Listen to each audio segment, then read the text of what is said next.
Bonjour à vous tous qui nous avez rejoints pour cette webconférence à deux voix sur le thème Protestantisme et laïcité hier, aujourd'hui et demain. Je suis le pasteur Thierry André, président du pôle Île-de-France de la Fédération protestante de France.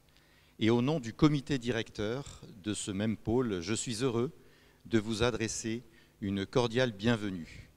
Je pense en particulier à tous mes collègues pasteurs, aumôniers, responsables d'œuvre du pôle Île-de-France, parce que cette conférence est organisée dans le cadre de la pastorale annuelle de ce pôle. Et puis bienvenue à vous qui nous rejoignez sur l'ensemble du territoire. Je sais qu'il y a des représentants de toutes les régions, de l'Alsace y compris, et même des territoires d'outre-mer, du Canada, de Suisse, de Belgique. En tout cas, soyez le bienvenu. Merci d'avoir répondu si nombreux à cette invitation.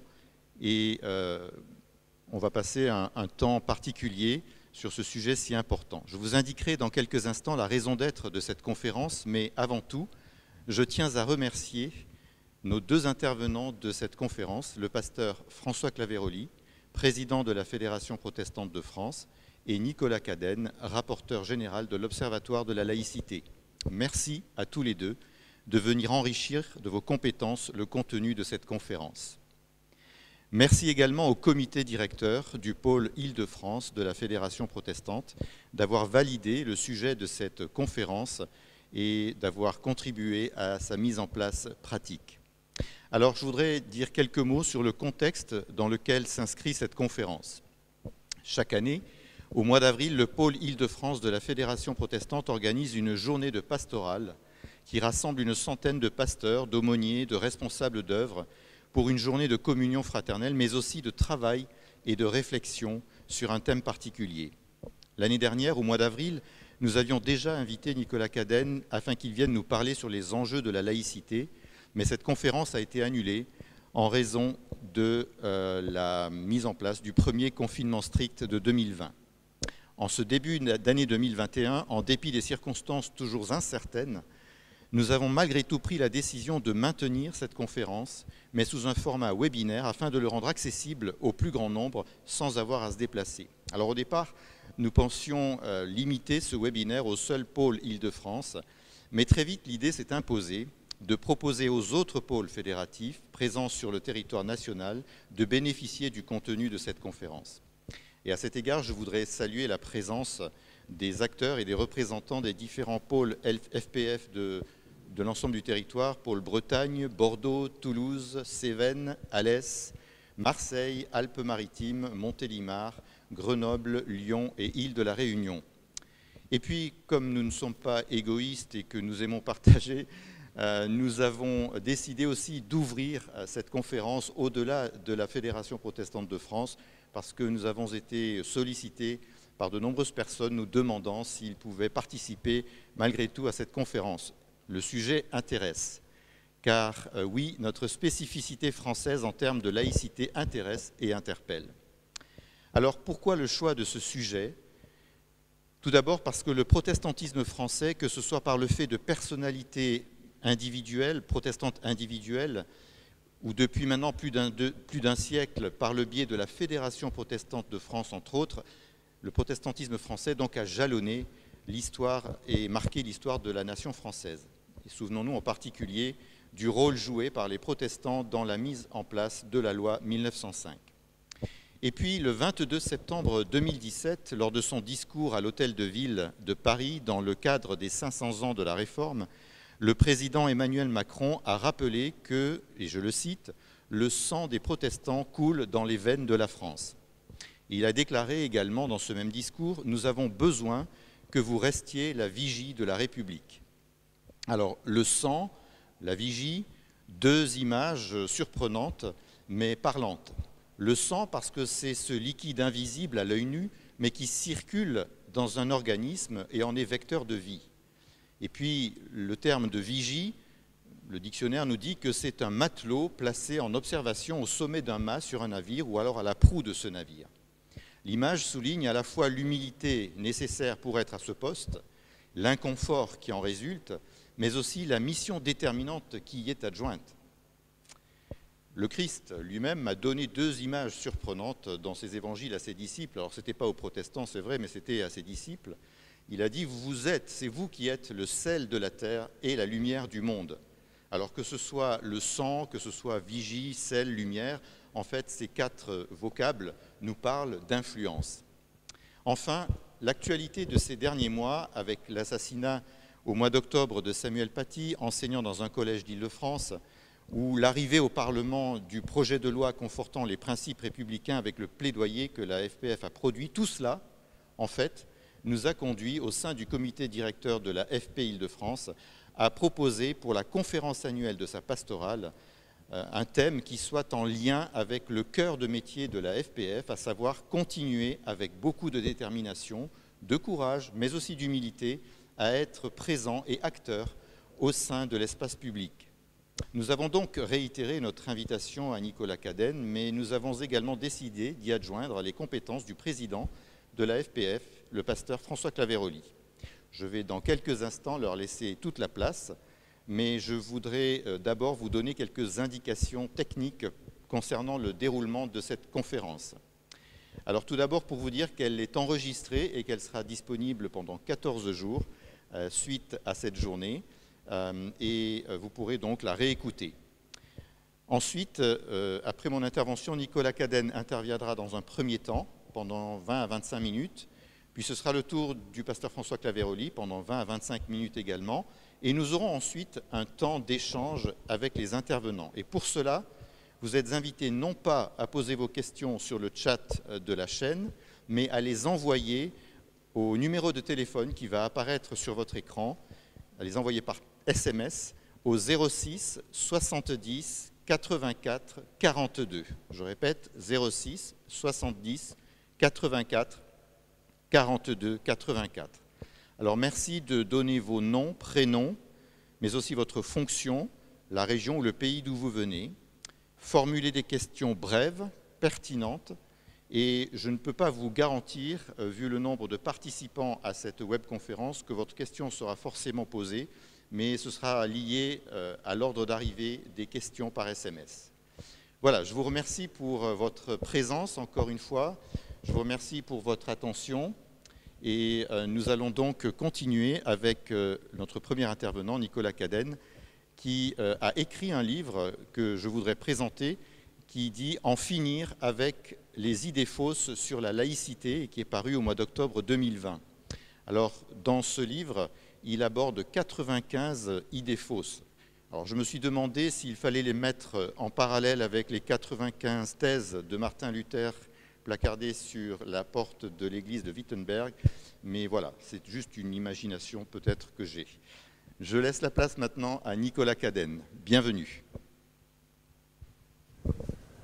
Bonjour, merci à toutes et à tous, merci au président François Claveroli, merci au pôle Île-de-France de la Fédération protestante, merci à la Fédération protestante pour cette, à Thierry André, pour cette invitation à parler et puis à échanger avec le pasteur François Claveroli et avec tous ceux qui nous écoutent sur le principe de laïcité.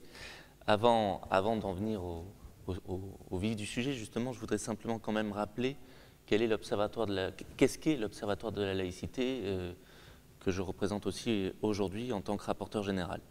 L'Observatoire de la laïcité, c'est une commission consultative qui est placée auprès du Premier ministre, qui est autonome dans ses travaux, qui a été créée par Jacques Chirac en 2007, mais installée uniquement en 2013 par le président François Hollande et puis reconduit par le président Emmanuel Macron en 2017. C'est une instance qui est composée à la fois de membres de droit, c'est-à-dire les représentants de toutes les administrations centrales des ministères concernés. Il y en a 8. C'est aussi tous les parlementaires de l'opposition et de la majorité, enfin pas tous, mais des représentants du Sénat et de l'Assemblée nationale, opposition et majorité qui y sont représentés, et également des personnalités qualifiées, c'est-à-dire reconnues pour leurs travaux sur la laïcité. Et là, on retrouve des sociologues, des inspecteurs généraux de l'éducation nationale, des membres du Conseil d'État, des représentants du monde du travail, etc. 4 missions ont été confiées à l'Observatoire de la laïcité, des missions qui vont peut-être s'achever prochainement sur décision gouvernementale, on y reviendra peut-être. Première mission, bien sûr, observer et donc nous établissons un état des lieux le plus précis et impartial possible chaque année de ce qui fonctionne et de ce qui ne fonctionne pas. Donc nous nous fondons pour cela sur des études qualitatives et quantitatives, sur les auditions de tous les acteurs de terrain, bien sûr aussi sur les auditions des cultes. Nous nous fondons aussi sur les remontées des administrations déconcentrées, décentralisées, sur les remontées des mouvements d'éducation populaire, de tous les praticiens de la laïcité, et puis aussi sur nos propres déplacements. Nous avons fait plus de 1200 déplacements un petit peu partout en France, dans tous les départements de l'Hexagone, mais aussi dans les Outre-mer. Notre deuxième mission, c'est de conseiller le gouvernement, justement en se fondant sur ce qui se constate sur le terrain, sur ce qui fonctionne ou ce qui ne fonctionne pas, conseiller le gouvernement sur toute action politique ou publique sur la laïcité et plus largement sur la gestion des faits religieux. Et par exemple, en ce sens, nous avons... certains membres de l'Observatoire ont participé à la rédaction de la charte de la laïcité à l'école, voulue à l'époque par le ministre Vincent Peillon, participé à l'installation de référents laïcité dans toutes les administrations. Nous avons aussi instauré la Journée nationale de la laïcité, largement aidé à la mise en place de l'enseignement moral et civique à l'école.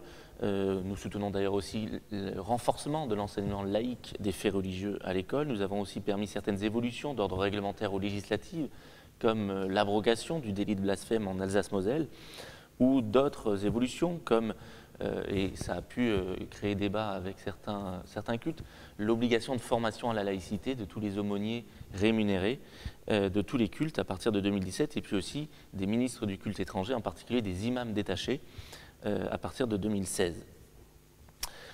Autre mission, troisième mission, celle d'informer le grand public et d'être à son service. On est une sorte de service public de la laïcité et en ce sens, on répond à toute sollicitation, toute demande d'information sur le sujet qui émane de citoyens, de collectivités locales, d'associations, d'administrations, dans un délai maximum de 48 heures. Beaucoup de sollicitations qui continuent d'ailleurs. Les tribunaux aussi peuvent nous solliciter en amont de la rédaction d'un jugement. Ça avait été le cas par exemple sur les célèbres affaires des crèches de Noël dans les espaces publics. Et le Conseil d'État d'ailleurs avait repris une analyse qui est celle aussi de l'Observatoire de la laïcité.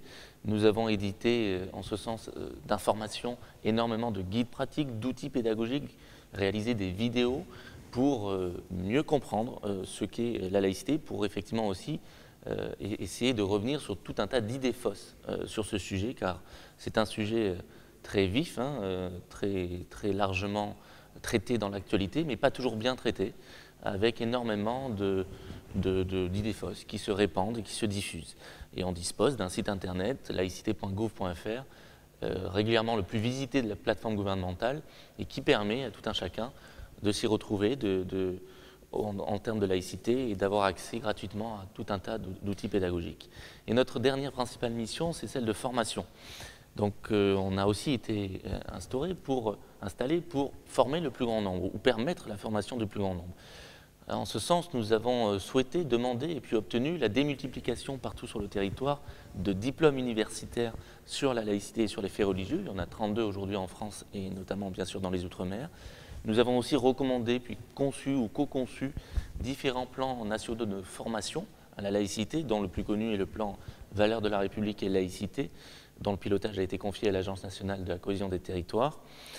Et on a permis, en gros, au moins la formation de plus de 350 000 acteurs de terrain depuis notre installation à travers ces plans de formation ou des MOOC, des cours en ligne sur Internet, sans compter par ailleurs les diplômes universitaires ou les personnes formées par des formateurs que nous avons pu former.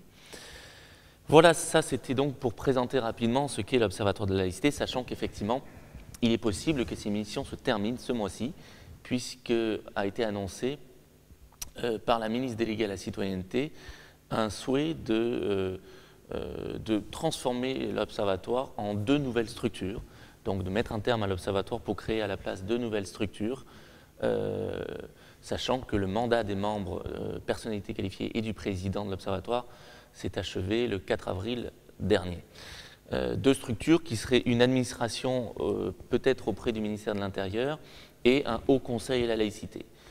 Nous avons été consultés sur cette proposition. Nous ne sommes pas forcément très favorables à celle-ci, car l'intérêt de l'Observatoire de la laïcité dans sa composition actuelle, c'est justement d'allier terrain et conseil au gouvernement. Et il nous paraît très important de pouvoir émettre des conseils au gouvernement qui soient connectés au terrain, à la réalité de terrain, à cet accompagnement des acteurs de terrain que l'on fait au quotidien. Et évidemment, dans le cadre de cet accompagnement des acteurs de terrain, on rappelle strictement le droit. On est dans comme je le disais, dans un service public de la laïcité, donc dans une logique parfaitement impartiale. Et d'ailleurs, tous les acteurs de terrain le reconnaissent et ont apporté leur soutien massif à ce bel outil qu'est l'Observatoire de la laïcité. Donc maintenant, j'en viens bien sûr au sujet d'aujourd'hui, sans être bien sûr trop long pour laisser la parole au pasteur François Claveroli, pour rappeler combien protestantisme et laïcité en France sont liés. Le protestantisme a clairement, dans notre pays, largement soutenu la laïcisation et l'instauration de la séparation entre les églises, les organisations religieuses et l'État. Peut-être que du fait que le protestantisme, même si je ne vais évidemment pas rentrer dans de quelconque conception théologique, mais du fait que le protestantisme affirme que la Bible doit être la seule autorité sur laquelle repose la foi et refuse tout intermédiaire entre Dieu et l'individu, donc toute hiérarchie ecclésiastique, il lui était assez logique d'encourager cette séparation entre l'État et une quelconque autorité justement cultuelle, qui jouerait ce rôle d'intermédiaire. Les protestants aussi, en France, ont été dans une situation d'inégalité légalisée du XVIe siècle à la fin du XVIIIe siècle, avec ensuite des discriminations effectives jusqu'au début du XXe siècle. Donc ils se sont là encore logiquement battus pour la séparation entre les cultes et l'État et pour ainsi garantir une véritable liberté de conscience et de culte, puisque avant la séparation, il y avait un culte majoritaire. Il y avait bien sûr ensuite plusieurs cultes reconnus, mais toujours un culte majoritaire avec une certaine domination et une influence considérable sur l'ordre politique et social du pays, et avec des minorités qui étaient dès lors moins bien traitées que cette majorité qui était représentée par le culte catholique. Laïcité et protestantisme se rencontrent en bien des points. Liberté de conscience, libre examen, esprit critique, autonomie de l'individu, individu capable de faire seul ses choix et d'exercer sa raison. Comme vous le savez, pour accéder à cette laïcité, le mot n'existait pas encore, le pasteur et député Jean-Paul Rabot-Saint-Étienne, révolutionnaire en 1789, rappelait qu'il fallait aller plus loin que la tolérance. La tolérance, disait-il, je demande que ce mot soit proscrit. Et il le sera, ce mot injuste qui ne nous présente que comme des citoyens dignes de pitié, comme des coupables auxquels on pardonne ce que le hasard souvent et l'éducation ont amené à penser d'une autre manière que nous. L'erreur n'est point un crime. Celui qui la professe la prend pour la vérité, elle est la vérité pour lui. Il est obligé de la professer et nul homme, nulle société n'a le droit de le lui défendre. Et effectivement, selon la belle formule en 1905 du député protestant Francis de Pressensé, qui était un des artisans de la loi de séparation, l'État s'arrête où commence la conscience. On peut aller évidemment beaucoup plus loin dans le temps. On peut penser bien sûr à Pierre Bell, philosophe protestant essentiel, qui développe avec d'autres philosophes qui ne sont pas protestants, comme Baruch Spinoza ou John Locke, les concepts de liberté individuelle, de liberté de jugement, de tolérance, de séparation entre l'appartenance citoyenne et l'appartenance confessionnelle, de distinction des pouvoirs, et esquisse véritablement les premières réflexions philosophiques qui vont mener à ce que l'on appelle notre laïcité. Et puis si on remonte encore un peu plus loin, en 1636, il faut évoquer aussi peut-être le pasteur baptiste Roger Williams, fondateur de la ville de Providence aux États-Unis, et qui en fait, on l'oublie souvent, est un des premiers inventeurs de notre laïcité et a considérablement influencé la notion française de laïcité, même s'il y a par ailleurs d'autres justement laïcités dans le monde. Roger Williams, c'est le premier à employer la belle formule du mur de séparation, qui ensuite sera reprise par les pères fondateurs des États-Unis d'Amérique, mur de séparation entre religion et État, et qu'il appliqua donc dans sa ville de Providence. Et il disait qu'il ne sert à rien d'avoir rompu avec le papisme, d'avoir traduit la Bible en langue vernaculaire, permis aux hommes et aux femmes les plus simples d'étudier les Écritures, si ensuite on les force de croire selon ce que l'Église croit. Et donc, ainsi, il rappelait combien il était important de respecter la liberté de conscience absolue pour tous. Et effectivement, on était donc au XVIIe siècle et déjà, Roger Williams avait imposé cette liberté de conscience, cette liberté de culte aussi, pour tout le monde. Et c'est-à-dire, à l'époque, il citait déjà les cultes protestants, catholiques, juifs, musulmans, mais aussi les athées, qui étaient pour lui tout à fait dans cette parfaite liberté de conscience, et étaient inclus dans cette liberté d'exprimer leurs convictions, y compris donc, évidemment, non-croyantes. Je rappellerai aussi, bien sûr, l'article 10 de la Déclaration des droits de l'homme et du citoyen, de 1789, là encore dont un des principaux rédacteurs n'est autre que Rabot Saint-Étienne, et qui donc énonce « Nul ne doit être inquiété pour ses opinions, même religieuses, pourvu que leurs manifestations ne troublent pas l'ordre public établi par la loi. » Et cet équilibre entre donc la nécessaire garantie des libertés individuelles, des libertés d'exprimer des opinions, et y compris sa croyance, y compris dans l'espace public, et de l'autre côté la nécessaire garantie du cadre collectif, cet équilibre, c'est toujours le même aujourd'hui, c'est celui qui est posé par la loi de 1905.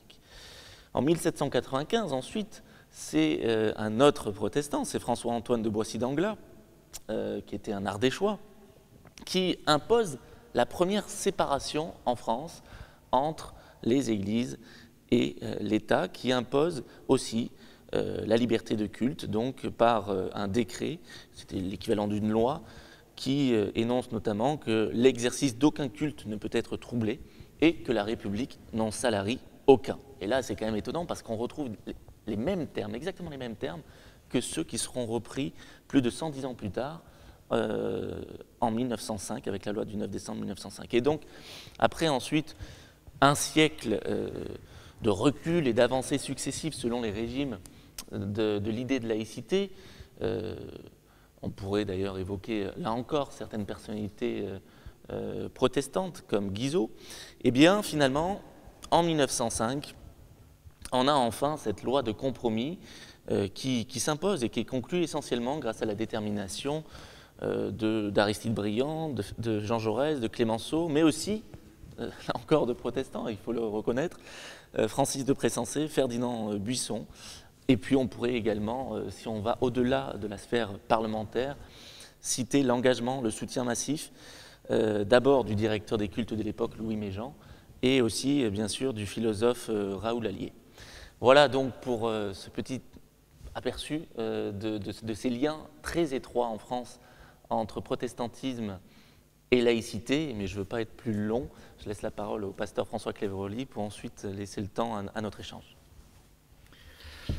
Merci beaucoup, cher Nicolas Cadenne, pour cette belle introduction, à la fois synthétique, rapide, mais dense, et avec évidemment une articulation liée à l'histoire propre du protestantisme et la citation de quelques noms. Et c'est la raison pour laquelle je voulais prolonger, je n'avais pas prévu de le faire, mais je le fais maintenant, par la citation d'autres noms, non pas d'acteurs de la laïcité dans le protestantisme ou du protestantisme dans la laïcité, mais de personnes qui ont vraiment étudié, travaillé et qui nous ont aidés dans la compréhension même de ce que vit le protestantisme dans ce pays. Et il se trouve que nous avons à nous honorer d'avoir parmi nous, depuis de longues années, des personnes qualifiées, des personnes compétentes, dont les noms vous sont familiers peut-être, mais que je veux rappeler, avec une veine de recherche sociologique en particulier et historique, qui a été mis au bénéfice, au fond, de toute cette thématique que nous évoquons aujourd'hui. Je veux citer donc évidemment Jean Aubereau, qui a été l'un des premiers en France à mettre en perspective cette évolution de la laïcité et l'ensemble des définitions concurrentes de la laïcité. Je pense à son dernier livre de 2015, Les 7 laïcités à la française, qui vraiment mérite d'être lu ou relu. Et je m'adresse à chacun de vous pour vous dire que si vous avez l'occasion de tomber sur ce livre, ouvrez-le. Jean-Paul Willem, évidemment, a été aussi une figure et est toujours une figure de réflexion sur ce thème. Et je veux renvoyer là au livre tout récent qui vient de paraître avec Philippe Portier, autre sociologue de renom, la religion dans la France contemporaine entre sécularisation et recomposition, un livre tout à fait remarquable où la parole protestante est aussi honorée d'ailleurs dans cette réflexion. Je veux aussi citer Valentine Zuber, historienne et sociologue, qui réfléchit à ces questions-là et nous aide énormément à comprendre au fond les origines à la fois des droits de l'homme et de ce processus de laïcisation. Je veux aussi évidemment citer Hubert Bost, qui est un spécialiste de Pierre Bayle, qui a été évoqué tout à l'heure par Nicolas Cadenne.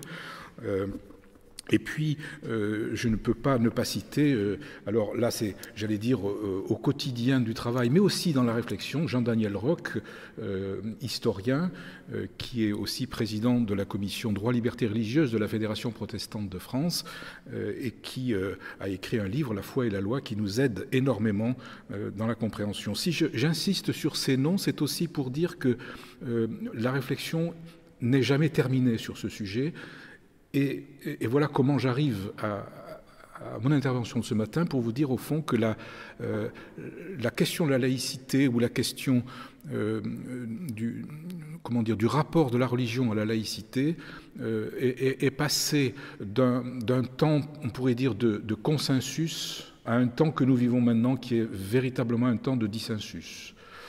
Depuis 1905, comme dit l'historien Émile Poulain, nous sommes passés donc d'un régime de catholicité à celui de la laïcité.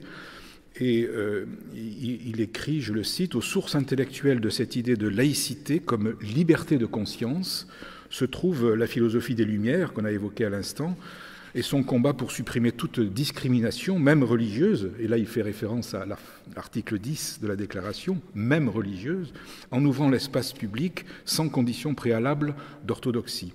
Il s'agit de passer, poursuit-il, d'un espace fermé en vertu de la vérité catholique, qui considère comme fausse toute autre religion, à un espace ouvert, donc la laïcité est ici définie comme un espace ouvert au nom des libertés reconnues à tous. Et il termine, la laïcité définit un espace public ouvert à tous. Il n'y a donc pas de symétrie entre catholicité et laïcité, puisque l'Église catholique a continué à exister à l'intérieur de la laïcité, mais elle a dû apprendre à faire place à d'autres qu'elle.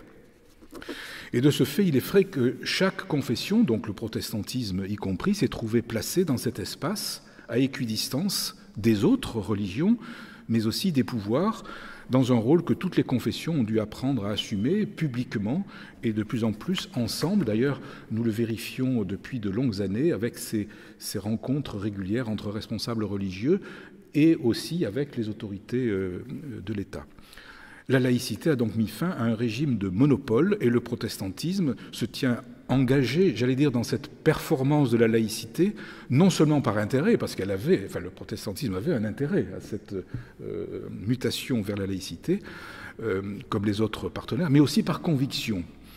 Cela a été évoqué tout à l'heure, mais je le rappelle, comme l'écrit Valentine Zuber, parlant des protestants, lorsque la liberté et l'égalité leur ont enfin été complètement assurées, beaucoup d'entre eux n'ont pourtant pas cessé leur engagement en faveur d'une vision compréhensive et non discriminante de la citoyenneté, parce que les persécutions pouvaient toujours recommencer. Il leur a paru logique et moralement nécessaire de continuer à plaider pour la reconnaissance de l'égale dignité des autres propositions religieuses présentes sur le territoire français, en Outre-mer et à l'étranger. Ils ont été ainsi majoritairement dreyfusards et républicains sous la Troisième République. Tant l'antisémitisme politico-religieux qui se déchaînait alors leur rappelait les jours sombres de la persécution royale et du désert au lendemain de la révocation. Et là, elle cite évidemment un certain nombre de noms. Et puis, comme on l'a dit à l'instant, ils ont œuvré et applaudi à la séparation des églises et de l'État de 1905. Mais cette idée de laïcité ne naît pas en 1905. Elle est issue d'un long processus civilisationnel elle est le fruit, peut-être inattendu d'ailleurs, de ce processus civilisationnel auquel a participé le protestantisme sans qu'il l'ait vraiment cherché. Et j'aimerais vous donner une citation de Martin Luther pour dire que tout ça remonte bien avant les Lumières même. Il est écrit en 1533 dans un commentaire d'un psaume « Il n'y a jamais eu de saint, donc de chrétien, qui ne se soit préoccupé de questions sociales ou politiques. » Et donc, il dit au fond que le chrétien est autorisé à relire l'histoire avec un esprit critique concernant ce rapport du politique et du religieux. Et par ce message, toutes les dimensions d'un engagement croyant dans la cité sont ainsi concernées, y compris les dimensions sociales, économiques, éthiques et juridiques. Ce XVIe siècle aura donc illustré combien la conviction religieuse et l'autorité du prince auront dû apprendre à vivre ensemble. Et ça, c'est vraiment la marque de fabrique de ce XVIe siècle, hein. L'autorité du prince et l'autorité de l'Église, telles des sœurs jumelles, mais rivales. Et il se trouvera qu'avec la Réforme, ce rapport entre ces deux instances sera vraiment repensé. Et il faut dire que la tradition réformée, la tradition de la Réforme, traduira cette pensée nouvelle avec des nouveaux équilibres à travers un certain nombre de textes, dont celui rédigé par Philippe Mélenchon. Vous voyez qu'on est là en 1530, hein, avec cette citation, qui est donc la Confession d'Augsbourg. « Il ne faut pas confondre le pouvoir ecclésiastique et le pouvoir civil ». C'est le paragraphe 68. Et même plus loin, il ne faut pas confondre et mêler les deux pouvoirs, le spirituel et le temporel, car le pouvoir spirituel a la mission de prêcher l'Évangile et d'administrer les sacrements. Il ne doit pas empiéter sur un domaine autre que le sien, ni établir ou destituer des rois, ni abolir ou ruiner l'obéissance due aux autorités, ni prescrire ou imposer des lois au pouvoir temporel. Cette théologie de la Réforme, cette théologie programmatique du XVIe siècle protestant, se développe à travers ce que l'on va nommer la théologie des deux règnes, le domaine temporel et le domaine spirituel, et dont les deux traditions luthériennes et réformées se réclament. Et cette théologie contribuera à avancer dans cette direction d'un processus de laïcisation progressive dans le rapport du politique et du religieux. Alors le temps vient après des guerres de religion et le protestantisme devra faire valoir dans le contexte français, en tout cas la notion de tolérance qu'on a évoquée à l'instant aussi, parce que les persécutions vont durer quand même assez longtemps. Et la tolérance, ce deuxième combat du protestantisme après celui de la Réforme, et dont les emblèmes sont ceux de l'affaire Calas et de l'édit de tolérance de 1787, s'ouvre sur les acquis de la Révolution, le fameux article 10 de la Déclaration des droits de l'homme. Ce temps de la tolérance va à son tour faire place à celui de la liberté de conscience et la liberté de culte en 1791 et 1794. J'ai lu quelque part, et je m'en souviens maintenant, que le 24 décembre 1789, la veille de Noël, eh bien, les comédiens, les bourreaux et les protestants seront déclarés électeurs et éligibles et admis à tous les emplois. Voilà, on est issu au fond de cette histoire française très particulière, à la fois terrible et heureuse. Ce processus de laïcisation, donc chacun trouve sa place, quelle que soit sa conviction, son statut, se poursuivra par la période concordataire et puis enfin par la période de la séparation dans laquelle nous sommes. Et nous pouvons donc ainsi tracer à grands traits, c'est cela que je voulais essayer de faire passer comme message aujourd'hui pour que nos réflexions sur le projet de loi, par exemple, ou sur notre rapport à l'actualité s'inscrivent dans cette histoire et dans ce long processus. Nous pouvons tracer donc à grands traits deux types de relations religion-État et voir apparaître même un troisième type, c'est le troisième type de laïcité qui pourrait nous inquiéter, à vrai dire, mais je vais d'abord vous parler des deux premiers, avant de vous inquiéter. Le premier type de relation entre la religion et l'État, c'est le type constitué par un régime de collusion. de relations quasi fusionnelles, qui n'empêchent pas les conflits, mais qui créent une complicité sans doute peu propice au débat et à la diversité confessionnelle, et avec un espace public restreint. C'est, en plus du temps de l'Ancien Régime qu'on a connu en France, ce qu'on a appelé aussi le régime concordataire, donc après l'Ancien Régime. C'est aussi ce régime qu'on peut trouver dans certains pays encore aujourd'hui, en Europe. Je pense à la Grèce, je pense à la Hongrie, où je crois qu'il y a des liens très étroits, et puis peut-être la Norvège. Enfin bon, il y a quelques pays d'Europe où ce régime de collusion est toujours en œuvre. Le deuxième type, c'est celui de la séparation, donc celui que nous connaissons aujourd'hui grâce à cette promulgation de la loi du 9 décembre 1905. Cette loi ne parle pas de laïcité, mais évidemment, elle sépare les partenaires liés jusque-là et elle établit clairement la liberté de culte. Ce modèle de séparation existe dans la plupart des pays occidentaux. J'aimerais y insister parce qu'il n'y a pas de modèle français de la laïcité. D'ailleurs, on pourrait presque dire que la situation française est un anti-modèle, dans la mesure où le risque de ce modèle de séparation, c'est de créer une séparation d'indifférence ou à l'inverse, une séparation de combat. Et nous sommes là un peu dans un entre-deux. Donc cette réalité de la séparation est vécue sur des modalités différentes dans les autres pays d'Europe. Je pense en Allemagne, où la séparation est inscrite dans la loi fondamentale. Je pense aux États-Unis, je pense à la Hollande, enfin aux Pays-Bas, je pense à la Suisse, enfin tous ces pays où, à des degrés divers, la séparation est déclinée et articulée juridiquement selon des modalités très particulières. Je pense en Allemagne en particulier où le financement des cultes est fait par une forme de redistribution de l'impôt, c'est-à-dire que l'administration met au service des églises le travail de l'administration des impôts pour une redistribution à destination des cultes, mais dans le cadre d'une séparation. Alors nous plaidons toujours évidemment pour cette laïcité de séparation, mais une laïcité décrispée, décontractée, qui refuse l'instrumentalisation de son idée, enfin de son programme, au profit d'une lutte contre une religion. La laïcité, donc, ne doit pas être utilisée comme une arme, par exemple contre l'islam, qui est le nouveau partenaire dans le paysage social et religieux de notre pays, et qui cherche, j'allais dire, avec beaucoup d'espoir et de persévérance, sa place, qui cherche sa place et qui, à ce jour, ne la trouve pas encore complètement, malgré le projet de loi dont on reviendra peut-être, sur lequel on reviendra tout à l'heure. Un partenaire, donc, qui ne connaît pas assez l'ensemble des autres partenaires et leur histoire, et évidemment, un partenaire, je parle ici de l'islam, qui est en grand déficit à ce jour de chaires d'islamologie dans les facultés et les instituts de formation. Et puis le troisième type, on y arrive, le troisième type de laïcité ou de relation, c'est celui qu'on voit se dessiner de plus en plus aujourd'hui et qui est celui de l'exclusion.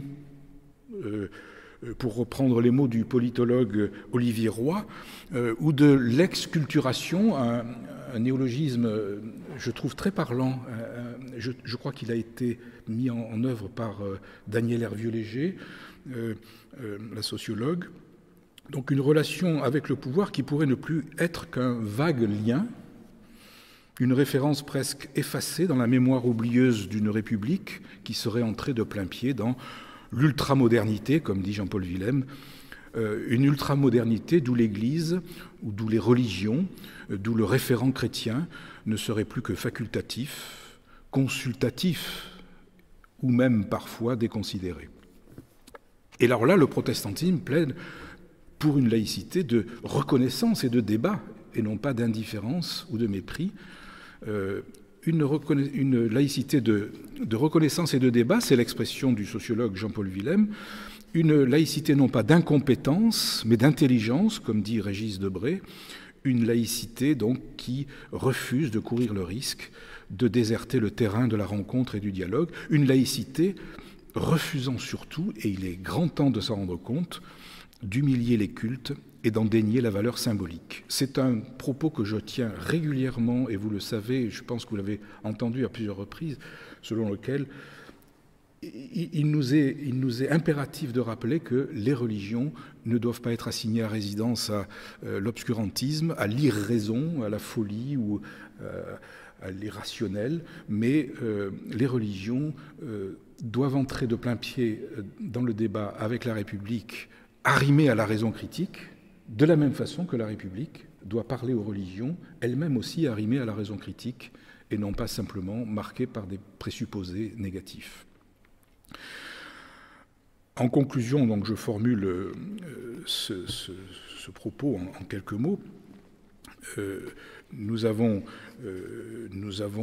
sans doute à vivre encore une évolution de ce concept de laïcité et nous devons vivre cette troisième période d'exculturation ou d'effacement du référent religieux avec beaucoup de sagesse et de conviction. Ne pas nous laisser évidemment désarçonner par cette mutation que nous trouvons dans beaucoup de pays, en tout cas dans le monde occidental. De nombreux intellectuels nous avertissent sur ce risque et sur le déficit civilisationnel que creuserait cet effacement du référent religieux. Et enfin, pour reprendre une formule que j'aime rappeler, mais que vous n'avez peut-être pas entendue récemment, la conviction protestante est que le culte s'inscrit au cœur de la culture et qu'une culture qui éradiquerait son culte prendrait le risque d'entrer dans un processus de barbarie. D'autres ont essayé dans l'histoire, avant nous, d'éradiquer les cultes et ont fait courir le risque précisément de la barbarie, ou même y sont entrés de plein pied. Un dernier point pour rappeler que les actions positives du protestantisme, la contribution au débat et à l'action dans le cadre de cette laïcité se traduisent par un certain nombre d'engagements. Moi, je remercie vraiment l'Observatoire de la laïcité et son rapporteur général pour tout le travail qui a été fait. Vous allez sur le site Observatoire de la laïcité, vous verrez une documentation mais extrêmement fouillée, dense, sur tous les sujets pratiques et qui concernent tous les compartiments de la société. Donc là, il y a eu vraiment, dans les auditions que nous avons vécues comme culte, auditionnées avec l'Observatoire, quelque chose de très positif. Et puis, la mise en place du DU formation des aumôniers avec la faculté de théologie de Strasbourg, les 3 corps d'aumônerie qui peuvent se former là régulièrement. Et cette année, je crois qu'il y a une centaine d'inscrits. Alors, ce sera par visioconférence, mais il y a vraiment un vrai travail. Je pense aussi à nos engagements avec Sciences Po et Mouna, la formation à l'interreligieux, ou à l'UHEMR, l'Institut des hautes études du monde religieux. Ces lieux où la parole religieuse inscrite dans une société dont la République est laïque peut faire sens et contribuer à la fabrication de la loi, comme nous le voyons aujourd'hui, et à la fabrication d'une société de confiance et non pas de défiance ou de violence. Je vous remercie beaucoup, Nicolas Cadenne et François Claveroli, pour vos interventions. Alors, pas mal de questions, évidemment, d'ordre, déjà beaucoup de reconnaissance pour la qualité de vos interventions, et puis en même temps des questions d'ordre général, mais je pense qu'il faudra qu'on revienne quand même sur la question de la loi confortant les principes républicains, parce qu'il y a des questions qui sont posées sur ce sujet-là. D'abord une question à vous, Monsieur Cadenne. Pascal Cromarec du 8e arrondissement de Paris nous pose la question, nous dit « Je n'ai pas bien compris les raisons qui justifieraient le remplacement de l'Observatoire par 2 nouvelles institutions ». Est-ce que vous pouvez revenir sur ce point-là? Eh bien, je n'ai pas bien compris non plus les raisons. Le problème, c'est que nous non plus, on n'a pas vraiment compris les raisons, puisqu'effectivement, l'Observatoire de la laïcité est un outil qui fonctionne très bien, qui est reconnu par tous les acteurs de terrain, alors qui a pu être l'objet de polémiques, mais qui, sincèrement, ne me paraissent pas de très haut niveau, et surtout qui ne concerne absolument pas le fond. mais plutôt de supposer incohérence. Par exemple, on nous reproche parfois de dialoguer trop avec les cultes. Donc là, j'imagine qu'aujourd'hui, ça va pas aider. Mais pourtant, il est nécessaire, bien sûr, d'avoir du dialogue. Non, sincèrement, sur le fond, je ne connais pas vraiment les raisons de cet arrêt, si ce n'est que donc il y a une volonté de certains ministres de reprendre en main le sujet. Mais là, je mets en garde à mon petit niveau. Je pense que la laïcité est un principe qui, évidemment, n'est pas de droite ou de gauche ou du centre, n'est pas quelque chose à excessivement politiser. C'est un principe politique, mais au sens d'organisation de la vie en société. C'est aussi un principe juridique, mais ce n'est pas une idéologie, ce n'est pas une simple conviction. Et donc, il ne faut pas idéologiser à l'extrême la laïcité, qui est un principe transpartisan, un principe républicain, qui doit s'appliquer de façon parfaitement objective, neutre. Donc voilà, je pense qu'il faut toujours avoir à l'esprit que la laïcité ne doit pas être un outil au service de quelques-uns, mais toujours un outil au service de l'intérêt général, du commun. Et l'intérêt de l'Observatoire de la laïcité était effectivement de rassembler toutes les composantes concernées, notamment les parlementaires, mais justement de tous les bords, mais aussi les administrations concernées, avec l'audition de tous les acteurs concernés, les cultes, les courants de pensée, les mouvements d'éducation populaire, etc. Donc je pense que c'était une formule finalement assez efficace, et cela d'autant plus que nous n'avons jamais été mis en défaut sur le droit, sur l'application du droit et sur le rappel du droit de la laïcité. Bien au contraire, on a souvent été cités dans différents arrêts, en tout cas les rapports des arrêts des plus hautes juridictions. Donc voilà, j'avoue que je ne sais pas vraiment les raisons, enfin en tout cas j'ai ma petite idée, mais voilà, sur le fond je ne comprends pas bien l'objectif. Merci beaucoup. Alors justement, une question est posée de le pasteur Gérard Janus en Alsace, qui nous dit la laïcité, question aux deux intervenants, la laïcité était clairement un marqueur de la gauche, aujourd'hui y compris. L'extrême droite se positionne comme défenseur de la laïcité. Cela brouille les pistes, ne trouvez-vous pas? C'est exactement ce que j'ai essayé de décrypter tout à l'heure, et je remercie Gérard Janus de cette question, ou de ce constat, au fond, d'un processus concernant la laïcité qui lui fait aussi changer de nature presque, d'un principe juridique et d'un principe politique qu'elle est au début, tel que posé par exemple dans ces différentes lois, les lois concernant l'éducation, la loi concernant les cultes et puis d'autres lois aussi, elle devient au fond une valeur. Et vous comprenez que le passage de principe à valeur autorise celui qui parle de la laïcité à en tordre le sens comme on tord un nez de cire, hein, dans le sens que l'on veut. Et il est vrai qu'aujourd'hui, et c'est un paradoxe, la laïcité qui était, comme le disait Gérard Janus, un marqueur, on va dire, d'un courant de gauche, et c'était déjà là une manière d'instrumentaliser la laïcité, devient maintenant un marqueur de droite et surtout d'extrême droite au profit d'une lutte contre ce qui gêne. Alors ce qui gêne, ça n'est pas simplement l'islamisme radical. Alors là, on le verra, le projet de loi a vraiment cet islamisme radical dans le viseur et non pas l'islam, mais l'islam.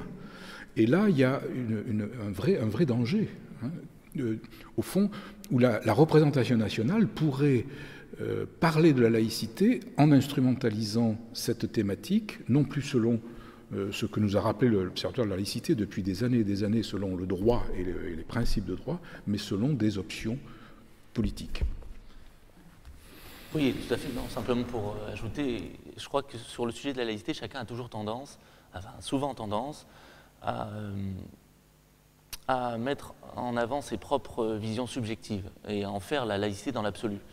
Effectivement, parce qu'en effet, comme l'a dit François Claveroli, on est passé d'un principe, et ça doit rester un principe en réalité, à une valeur. La laïcité, en effet, n'est pas en tant que telle une valeur subjective.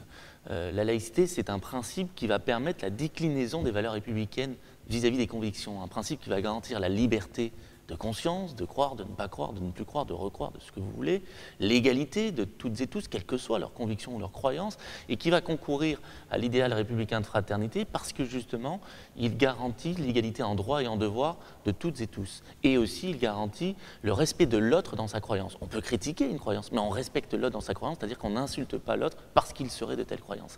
Donc, effectivement, il y a cette confusion qui est très souvent faite, avec par exemple aussi des idées selon lesquelles il faut ajouter la laïcité au triptyque républicain, et donc en faire une nouvelle valeur. Non, ce n'est pas une valeur, c'est quelque part plus que ça, c'est ce principe qui va permettre la déclinaison des valeurs républicaines, et il ne faut pas faire cette confusion, parce qu'en effet, sinon, on ouvre la porte à son instrumentalisation politicienne, et effectivement, on le voit bien, parfois, à l'utilisation de cette notion fondamentale comme un outil pour exclure l'autre. Ça n'a aucun sens, et notamment, en effet, maintenant, les Français de confession musulmane. Ça n'a aucun sens quand on revient à l'essence même de la laïcité, qui a été conçue, justement, notamment, pour faire en sorte d'instaurer la paix civile dans un pays qui a connu des persécutions, des divisions violentes, et notamment dans un pays qui a connu une majorité, en tout cas représentée par un pouvoir monarchique lié à une église, qui persécutait des minorités, et une en particulier. Donc ça n'a aucun sens que de vouloir à nouveau utiliser la laïcité pour viser une minorité, alors qu'au contraire, dans un système laïque, il n'y a plus une majorité face à des minorités. Il n'y a que des Français à égalité de droits et de devoirs. Merci beaucoup. En fait, vous êtes extrêmement nombreux à poser des questions. Donc voilà. Mais une remarque, question du pasteur Gilles Blanc de Chambéry. Ne faudrait-il pas d'abord rappeler avec force que c'est l'État qui est laïque et non la société? Redisons avec force, c'est la République qui est laïque, effectivement, et non pas la société, qui est composée d'hommes, de femmes, de chair et de transcendance. Hein, et donc là, il faut effectivement rappeler ça. Mais en même temps, alors je suis assez d'accord avec cette affirmation, mais en même temps, ou toutefois, cela ne suffit pas. Hein, c'est une affirmation juste, mais qui ne suffit pas en tant que telle.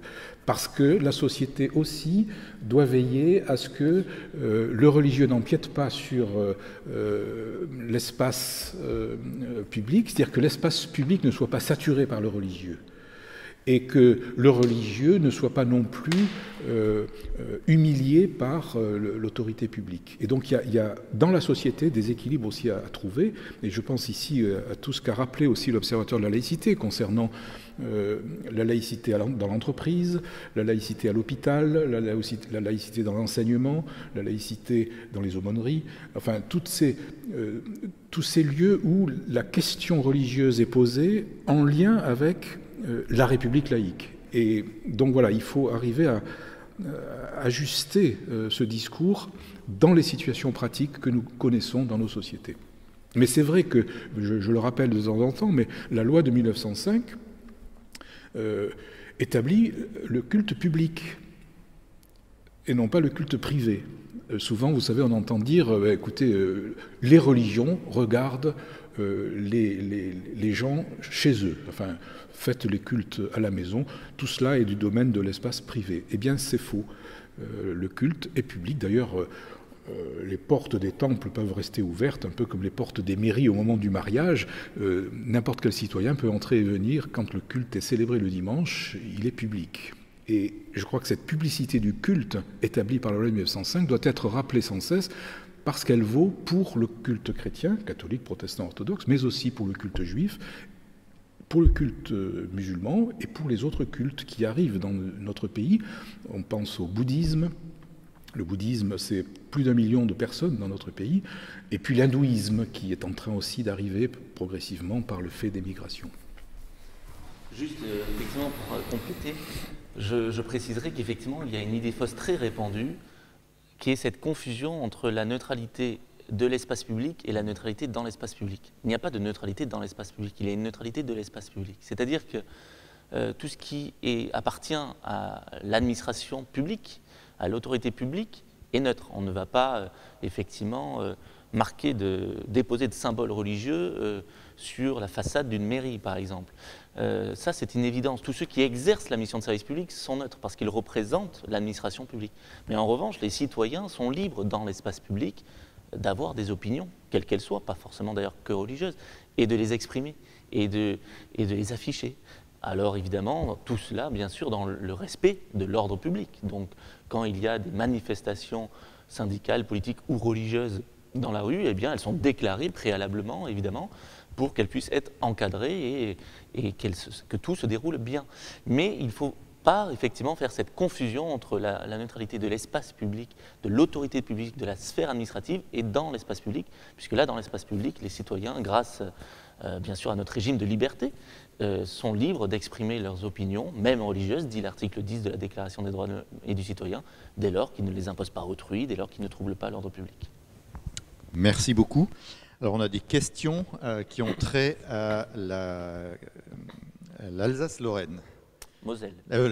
Moselle, pardon, excusez-moi. Quelle perspective pour que le concordat pour l'Alsace-Moselle puisse perdurer dans ce contexte? Alors, moi, ce que je peux dire, c'est la chose suivante pour introduire la question. Après, je laisserai le rapporteur se dépatouiller avec cette question. Mais ce que je peux dire, c'est quand même que la compréhension pratique, pragmatique de la Troisième République a instauré au moins 4 régimes de culte sur le territoire national. 4 régimes. La loi du 9 décembre, sur laquelle nous parlons depuis un long moment, la loi du 2 janvier 1907, qui a rapidement permis qu'indépendamment de telles associations, l'exercice public du culte puisse être assuré aussi par des associations régies par la seule loi 1901, la loi du 1er juin 1924, maintenant officiellement le régime du droit local en Alsace et Moselle, et puis le décret loi Mandel du 16 janvier 1939 qui instaure un régime spécifique pour les territoires d'outre-mer.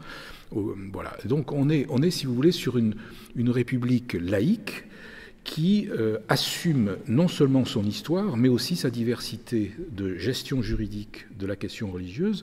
Et donc c'est pour ma part très important de retenir cela, parce que je sais que certains voulaient envisager de constitutionnaliser la loi 1905. Attention, parce que c'est une loi, mais c'est pas l'ensemble du territoire qui est concerné par cette loi.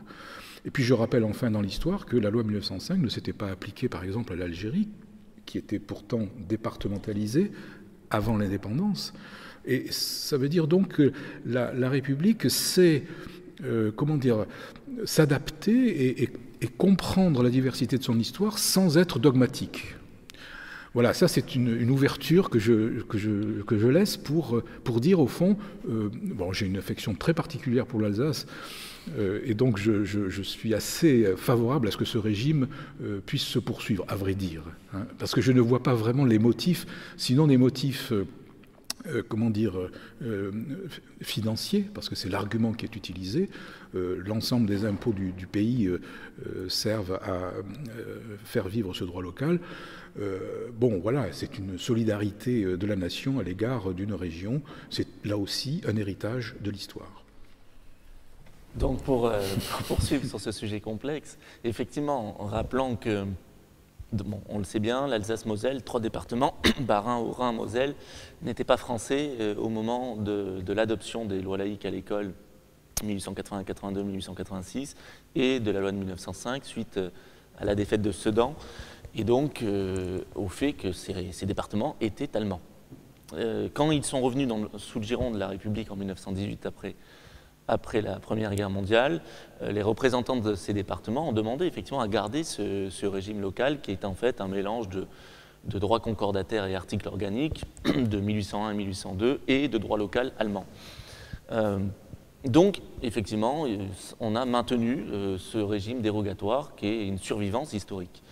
Le Conseil constitutionnel a considéré que ce n'était pas anticonstitutionnel, ce n'était pas contraire à la Constitution, du fait que les constituants, en 1958, avaient admis que les régimes dérogatoires n'étaient pas concernés par une quelconque remise ne devaient pas être remis en question. Il y a effectivement d'autres régimes dérogatoires, donc la Guyane, et puis aussi ensuite Wallis et Futuna, Nouvelle-Calédonie, Polynésie française, Mayotte, où on a un mélange de droit local et de droit commun, c'est au choix de chacun. Donc en fait, en gros, il y a à peu près 4 millions de Français qui ne sont pas soumis au principe de la loi de 1905. et qui sont soumis, ni d'ailleurs aux lois de la fin du 19e siècle, et qui sont donc soumis à différents régimes, comme ça a été dit, il y en a 5 effectivement différents.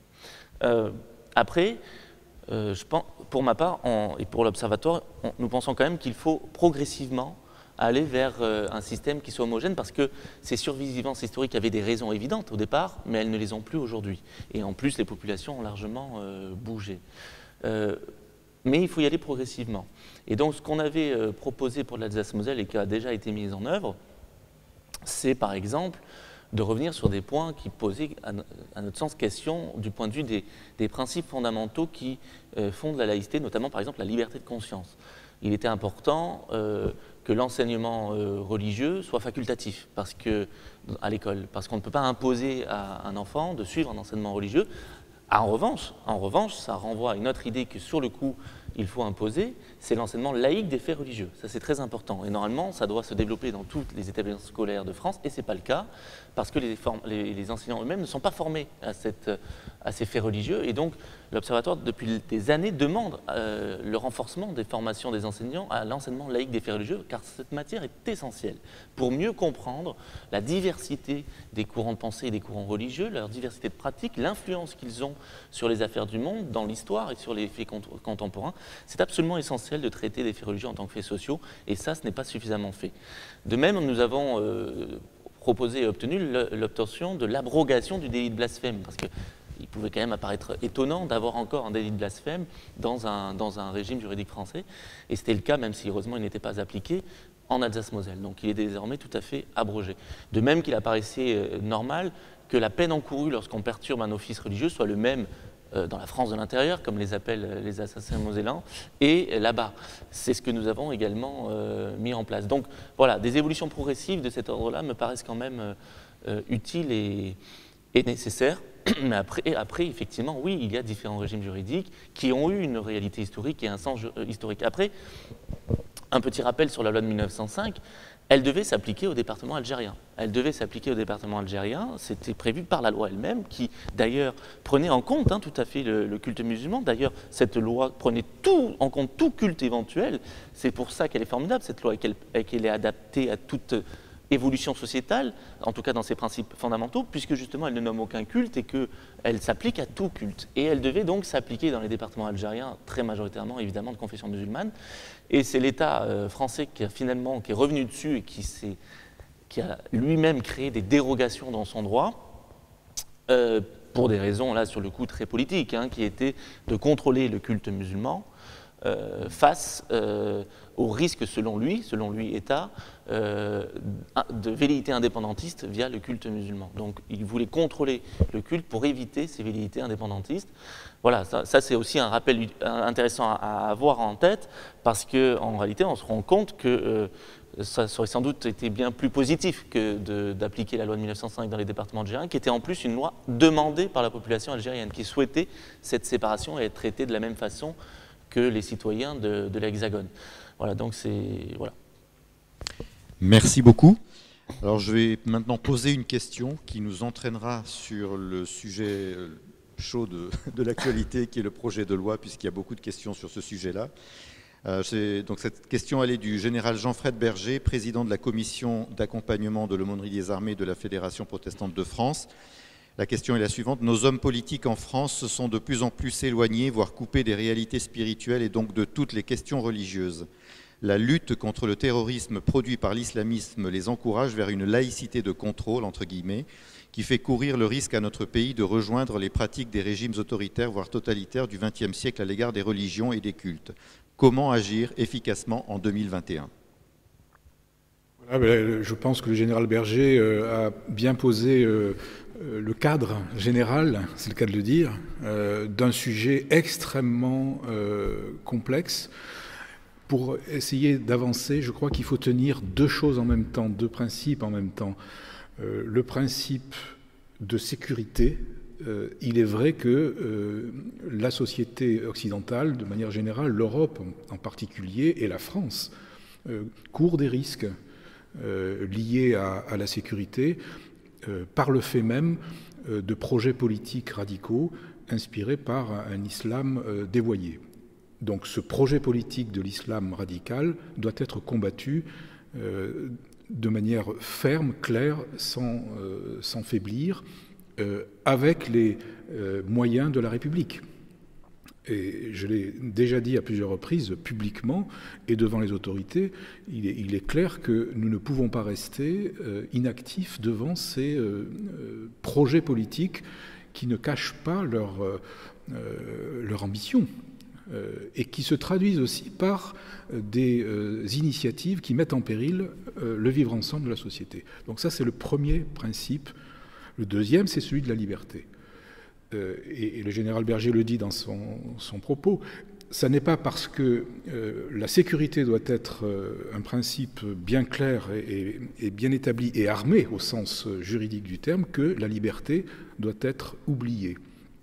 C'est la raison pour laquelle nous nous sommes engagés dans ce plaidoyer à la Fédération protestante de France à l'occasion de ce projet de loi. C'est que nous avons considéré, avant même l'avis du Conseil d'État qui le dit, que le principe de liberté a laissé place au principe de sécurité. Il y a un déséquilibre là, dans ce projet de loi, un déséquilibre patent dans les dispositions.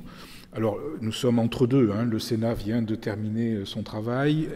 La commission mixte paritaire ne va pas réussir sans doute à trouver un accord. Et donc, le texte va revenir à l'Assemblée nationale, je crois, au mois de juillet. Et il y aura peut-être un retour avec le Sénat, mais il n'y aura pas de changement fondamental. Donc aujourd'hui, c'est assez difficile de donner un avis sur le texte définitif. Mais il est clair que notre rôle, et je pense là ici au rôle des protestants, certes c'est le rôle aussi officiel de la Fédération protestante de France que de défendre les intérêts des chrétiens protestants de toute obédience dans ce pays, mais notre rôle, c'est quand même de veiller à cet équilibre entre sécurité et liberté. Et le plaidoyer, qui n'est pas une méthode très habituelle chez nous, qui nous a d'ailleurs obligés à trouver des modalités, enfin qui nous a mis un peu au travail sur une pratique qui n'était pas très très habituelle chez nous, ce plaidoyer a cet objectif-là. Il n'est absolument pas dirigé contre un gouvernement ou contre un État ou contre... Non, il est là pour rappeler une alerte, c'est d'ailleurs le titre de ce plaidoyer, une alerte, attention, et une contestation sur cette évolution d'une laïcité qui serait fondée sur une séparation non plus de liberté, mais une séparation de contrôle. Et c'est cette évolution-là que nous percevons. Je crois que c'est le général Berger qui disait que la représentation nationale a perdu pied par rapport à la religion. Ça, moi, je me garde bien de juger les personnes, je ne sais pas. Mais je constate qu'effectivement, cette évolution se fait au détriment quand même de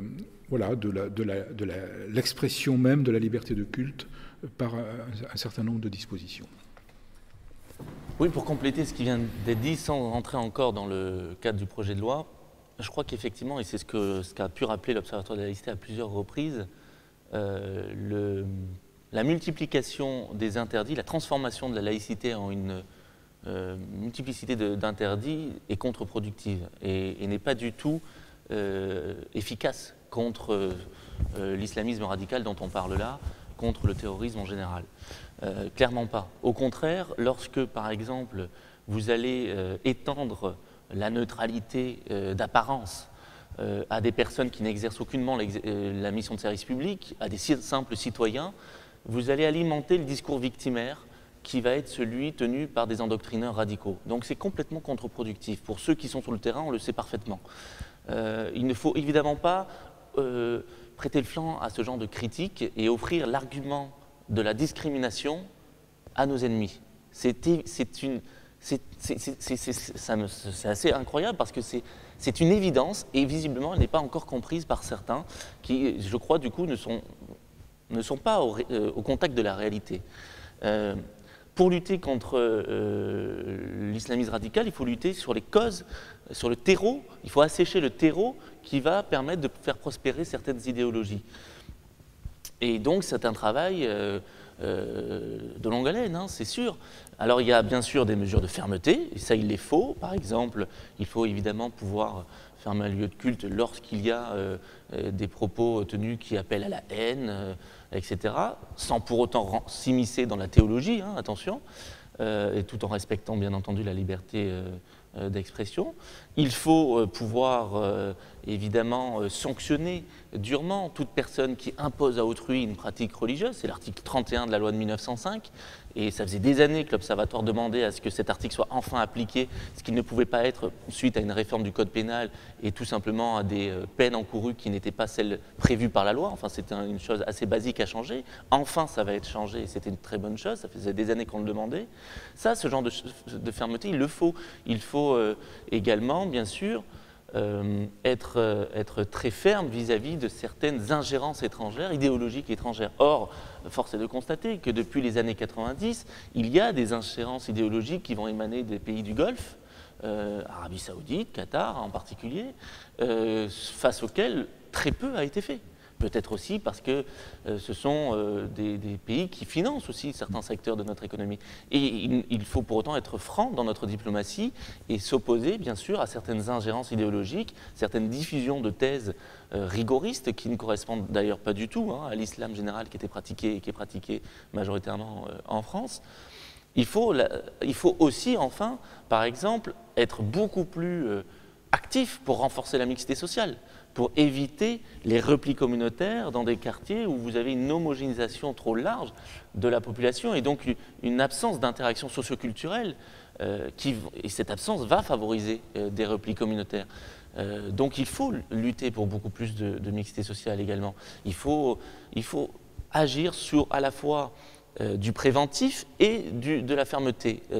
Il faut être ferme, mais il faut aussi être préventif. Ce projet de loi, pour le moment, effectivement, se concentre plutôt sur les mesures coercitives, qui d'ailleurs vont bien au-delà du simple terrorisme, bien entendu. Ça, il le faut, sans doute, même si le Sénat, à mon sens, sur le coup, comme je le disais au début, certains amendements au Sénat sont allés beaucoup trop loin dans une forme de surenchère qui serait complètement contre-productive et sur lesquelles, je pense, l'Assemblée nationale va revenir. Mais il faut aussi du préventif, et d'ailleurs ça devait être prévu au départ dans ce projet de loi, finalement ça doit être prévu dans un autre projet de loi, il faut absolument que ce projet de loi voie le jour pour toucher les autres mesures, les exemples d'autres mesures que j'évoquais. Merci beaucoup. Nous avons une question dans ce sens-là de Madame Dubout, Laurette d'Annecy, qui nous dit « Où en est-on dans l'évolution du projet de loi? Que peut-on faire ?» D'abord, je remercie cette personne qui pose la question, parce que ça veut dire qu'elle s'intéresse à l'évolution de la fabrication de la loi. C'est vrai que c'est un processus très singulier et passionnant. Comment une démocratie comme la nôtre entre dans un processus de réalisation d'un texte. Je peux dire deux choses. D'abord que nous avons été consultés au préalable, et depuis pas mal de temps déjà, avec un premier texte qui était vraiment... un texte martyr, on va dire, qui n'était absolument pas adapté. Un deuxième texte qui est la base de celui que nous avons aujourd'hui, des concertations au Bureau central des cultes, au ministère de l'Intérieur, pour, préciser un certain nombre de formulations quant aux articles de la loi. Mais dans ce travail de consultation préalable, nous n'avons pas pu faire changer l'essentiel. Nous avons quand même obtenu quelques modifications. Aujourd'hui, nous pourrions dire que nous avons 2 ou 3 questions qui restent en suspens. La question du délai, d'ailleurs, d'application de cette loi, le délai primitif était 1 an, ça c'est trop court, il faut absolument que ce délai soit allongé, et je crois que nous l'avons obtenu. Le deuxième point, c'était la possibilité de gérer les biens de rapport, et je crois que cet élément a été inscrit et ne sera pas remis en cause par l'Assemblée, enfin je pense, sans condition. Et le troisième point concernait, là je vais laisser la parole à Nicolas Cadenne, la question du renouvellement quinquennal de la déclaration de la cultuelle devant l'autorité administrative. Et là, je pense qu'il y a une chance, il y a une chance que les dispositions soient allégées, de sorte que nous n'ayons pas à prouver tous les 5 ans que nous sommes bien une église. Parce que c'est quand même ça derrière l'idée. qui nous choque un peu, parce que certaines églises, je pense à des églises en France qui sont là depuis 1562, ou 70, qui quand même s'interrogent en disant on va quand même pas tous les 5 ans prouver qu'on est bien issu de la réforme calvinienne. Il y a là une attention particulière, parce que c'est pas simplement l'idée d'un ajout administratif qui fatigue le président du conseil presbytéral ou le secrétaire, c'est quand même l'idée d'un contrôle. Et ce projet, si j'ai bien compris, ne vise pas les cultuelles protestantes, mais vise par anticipation les cultuelles qui devraient être musulmanes à venir. Parce que le projet de loi, il faut le rappeler, avait 2 objectifs. Le premier, celui qu'on vient d'évoquer, la lutte contre les séparatismes. Et là, des dispositions sont à l'appréciation de chacun. Vous avez entendu l'avis du rapporteur que je partage. Donc c'est à la fois bien, mais parfois pas bien du tout. Et le deuxième objectif, c'était de permettre, d'encourager même les Français de confession musulmane à s'inscrire dans le cadre de la loi 1905, qui aurait dû être rendue attrayante par ce projet. Or, à ce jour, avec toutes ces mesures de contrôle, non seulement nous-mêmes nous considérons que ça n'est absolument plus attrayant, mais les musulmans se disent, après tout, restons en 1901 mixte, c'est-à-dire 1901 pouvant exercer le culte, ainsi nous pouvons continuer notre action à la fois cultuelle, sportive, caritative, pédagogique, etc. Bon. Et là, il y a une marche qui n'a pas été franchie, à mes yeux, dans ce projet de loi. C'est la raison pour laquelle nous le contestons, parce qu'il nous ennuie et n'encourage pas les musulmans. Or, c'était ça l'objectif. Effectivement, pour compléter simplement, l'Observatoire, et enfin en tout cas le président et moi-même, lors de notre audition à la commission des lois du Sénat et à la commission spéciale à l'Assemblée nationale, on avait fait part de ce point de vigilance, on l'avait déjà transmis à Matignon, qui est celui de l'attractivité à préserver du statut de la loi de 1905. Effectivement, un des objectifs de ce texte, c'est de faire en sorte que toutes les associations qui font du culte, même si elles sont en loi 1901, donc se mettent sous le statut de la loi 1905.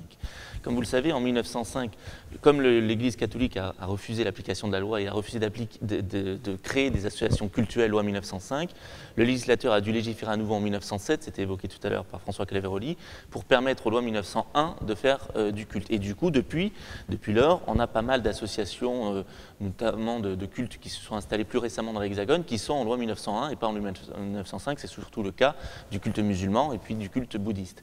Donc, pour faire en sorte qu'on n'ait plus de confusion entre les activités cultuelles, les activités socio-culturelles, sportives, etc., on demande effectivement, et ça c'était une recommandation de l'Observatoire, à ce que tout le monde se mette en loi 1905, et donc on avait proposé des mesures d'attractivité du statut de la loi de 1905. Elles sont reprises dans ce projet de loi, et pourtant en même temps, il y a effectivement cet article 27 qui, à notre sens, casse l'attractivité qui est obtenue par d'autres articles. Puisqu'effectivement, dans cet article 27, on demande effectivement à ce que l'association demande et obtienne du préfet lui-même la reconnaissance de la qualité cultuelle, et on demande à ce que cette démarche soit renouvelée tous les 5 ans. Donc effectivement, ça nous paraît trop lourd, et ça en plus pose question quant à l'émission de l'autorité administrative dans le culte. Donc on pense en effet qu'il faut revenir à quelque chose de plus léger. Ça n'empêche évidemment pas, ça n'empêchera en aucune manière l'État de fermer un lieu de culte s'il constate évidemment qu'il trouble l'ordre public. Ça, c'est déjà une évidence.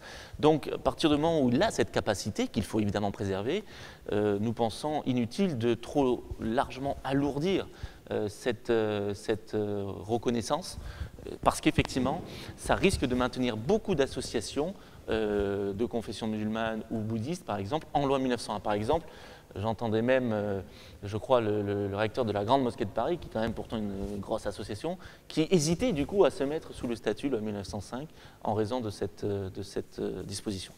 Alors justement, dans cet article-là, en fait, il y a une question du pasteur Stéphane Guillet à Paris qui dit « Quel serait le contenu du dossier à produire au préfet tous les 5 ans pour voir reconnaître sa cultualité si la loi a été adoptée ?» Ça c'est justement une question qui interroge et qui se pose, mais ça dépendra des décrets pris en Conseil d'État. rapporteur me tend la main, si je peux dire, nous avons obtenu de pouvoir participer à la rédaction des fameux décrets que la loi annonce. Ils sont nombreux, enfin, il y aura pas mal de décrets, et du coup nous avons expliqué, mais ça...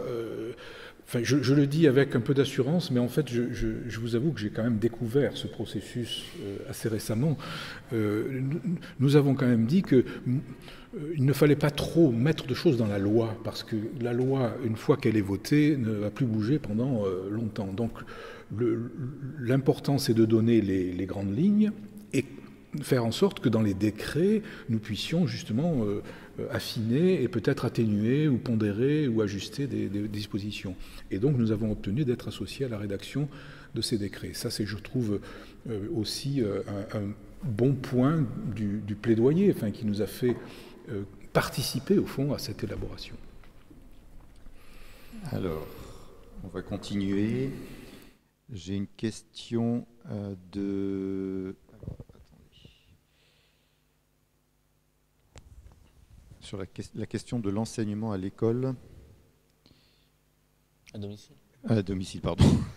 Je suis en train de jongler avec les textos. Voilà, donc Elisabeth de Bourquenay, pasteur en Moselle. Il y a un 4e modèle de laïcité en Belgique, Canada, Suisse, Alsace, Moselle, où il y a séparation et en même temps enseignement des religions à l'école, qui permet de lutter contre l'analphabétisme religieux dont parlait le rapport de Régis Debray. N'y aurait-il pas un modèle à trouver dans ce sens-là ?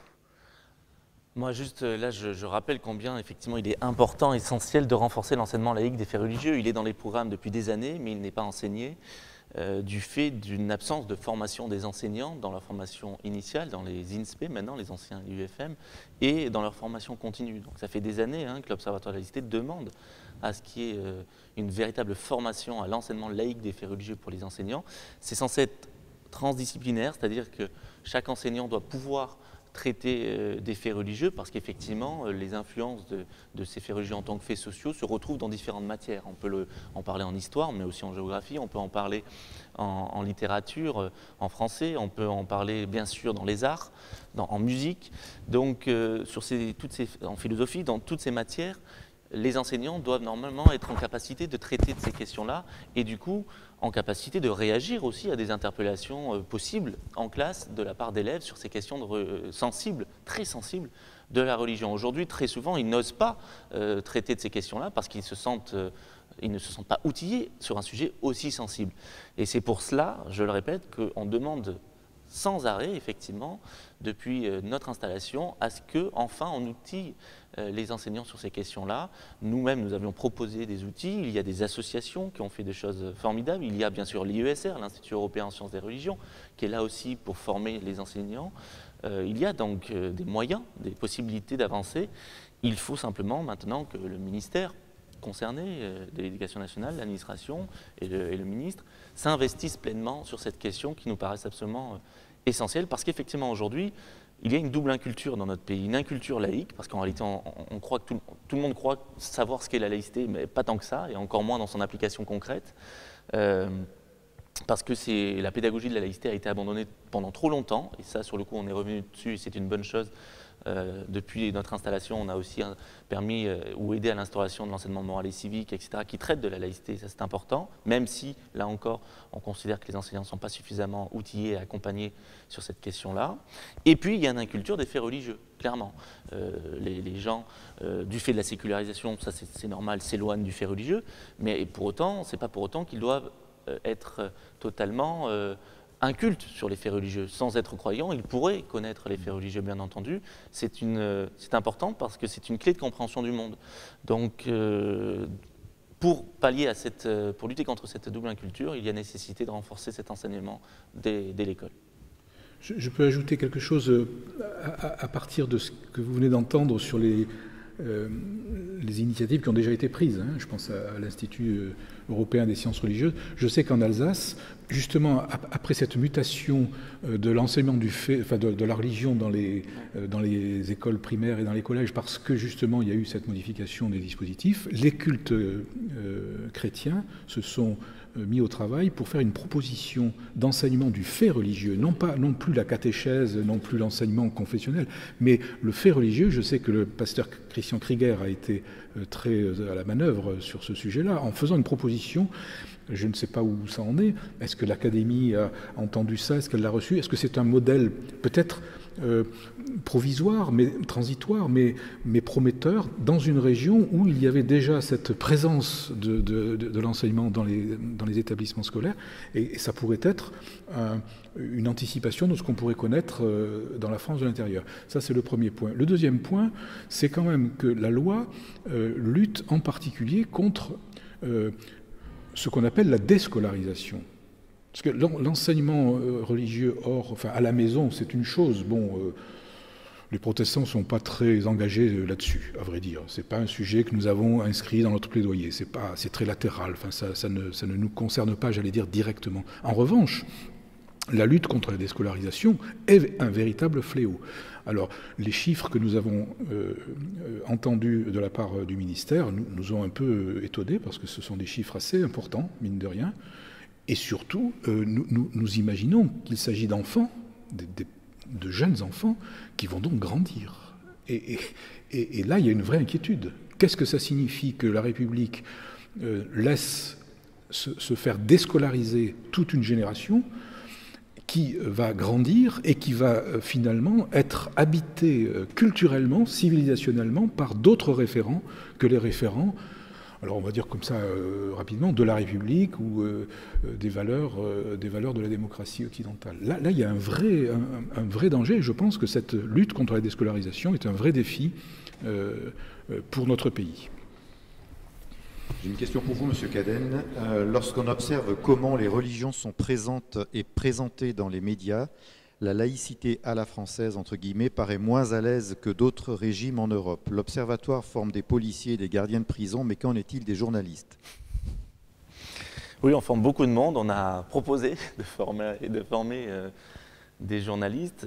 C'est compliqué, c'est le moins qu'on puisse dire. On est intervenu à plusieurs reprises dans les écoles de journalisme.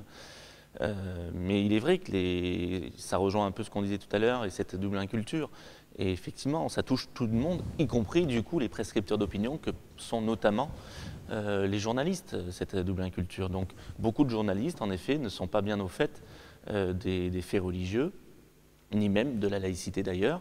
Alors il y a des journalistes spécialistes qui, eux, font, je crois, très bien leur travail dans différentes revues, différents journaux. Et puis il y en a d'autres qui vont avoir à traiter de faits divers, mais qui concernent les faits religieux et qui, sur le coup, eux, ne sont pas du tout spécialistes de ces questions et qui, du coup, vont sans doute souvent, trop souvent, tomber dans de la caricature. Mais ce n'est pas forcément que de leur fait, c'est aussi le contexte général hein, qui incite au culte du buzz, au culte de l'immédiateté et au culte du clash.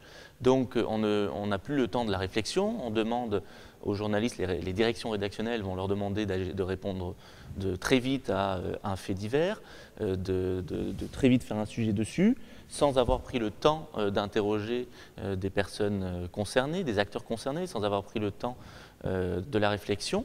On va vous demander, ensuite les journalistes vont vous demander une réaction à chaud, sans que vous n'ayez vous-même eu le temps d'analyser les faits.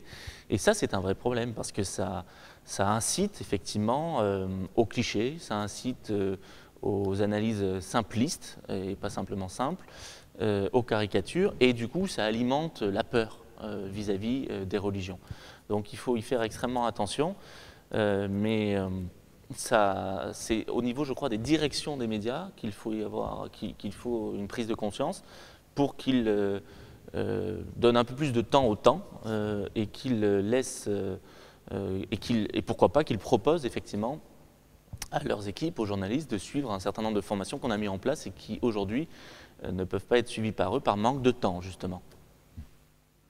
Alors j'ai une remarque de Madame Lefort, présidente du Conseil presbytéral d'Épinal dans les Vosges et professeure en classe de terminale. Elle nous dit une remarque: il existe une matière intitulée dans certains lycées en 2012 « Droit et grands enjeux du monde contemporain ». L'étude de la laïcité pourrait y être développée officiellement. Je le fais déjà. Merci pour cette conférence passionnante. Oui, tout à fait. Je peux manger la question du prochain, tant pis, mais quand même, rappeler que nous avons besoin des journalistes. Le nous est un nous de toutes les religions. Nous avons besoin. Alors, nous avons la chance d'avoir quelques grands journaux, je pense au Monde, Le Figaro, La Croix, Réforme, bien évidemment, mais quelques grands journaux qui ont des responsables éditoriaux formés et attentionnés à ce sujet. Il est vrai que dans d'autres quotidiens, le sujet est quand même un peu latéral par rapport à l'actualité politique, économique, sociale, etc. Toutefois, je pense qu'il revient à chacun, je pense à vous tous qui êtes ici, là, avec nous, enfin, alors que ici, il n'y a personne pratiquement, mais oui, c'est là.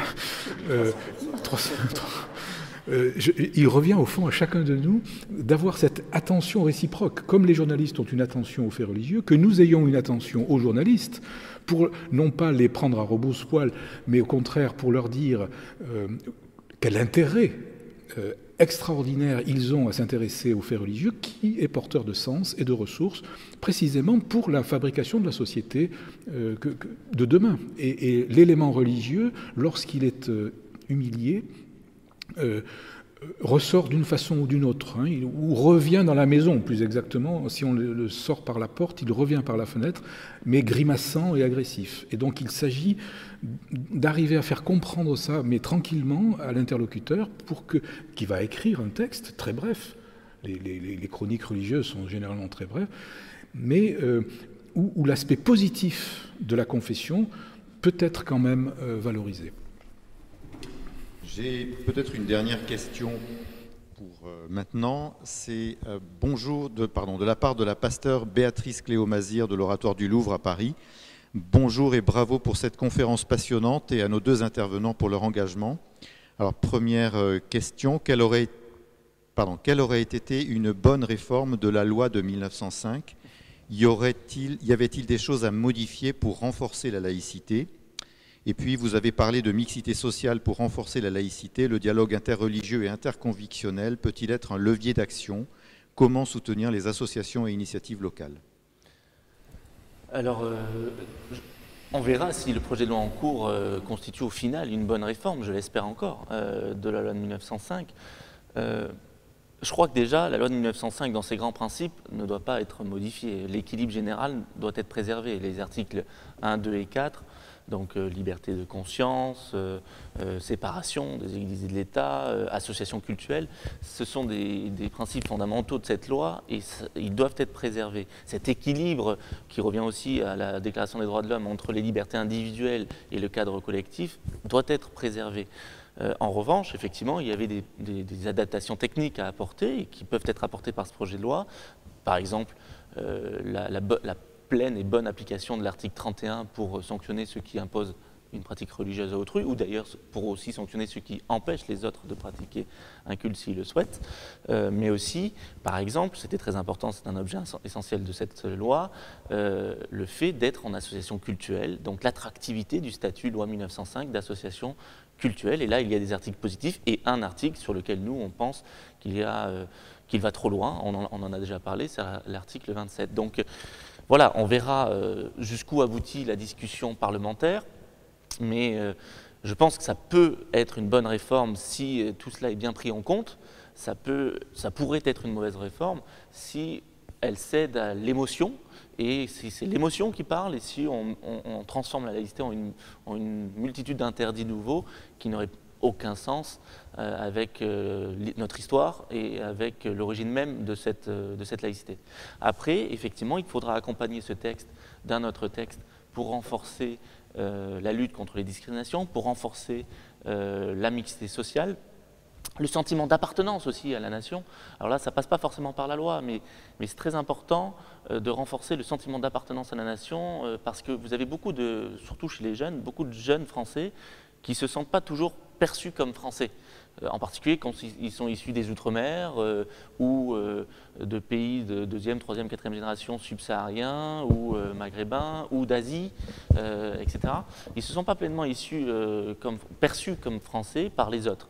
Donc là, il faut aussi, mais là ça ne passe pas par la loi, ça passe par les médias qui ne traitent à mon sens que trop peu par exemple des Outre-mer, ça passe par l'éducation, par la culture, pour rappeler que la France, elle s'est faite de l'apport d'une multitude de cultures. Et c'est ça qui fait la richesse de la France. C'est aussi pour ça que la France peut parfois parler au nom de l'universel. Ce n'est pas du tout en se recroquevillant sur une identité mythifiée hexagonale. C'est justement parce qu'elle est encore sur 5 continents et qu'elle s'est faite de l'apport d'une multitude de cultures, créoles, africaines, maghrébines, asiatiques, etc.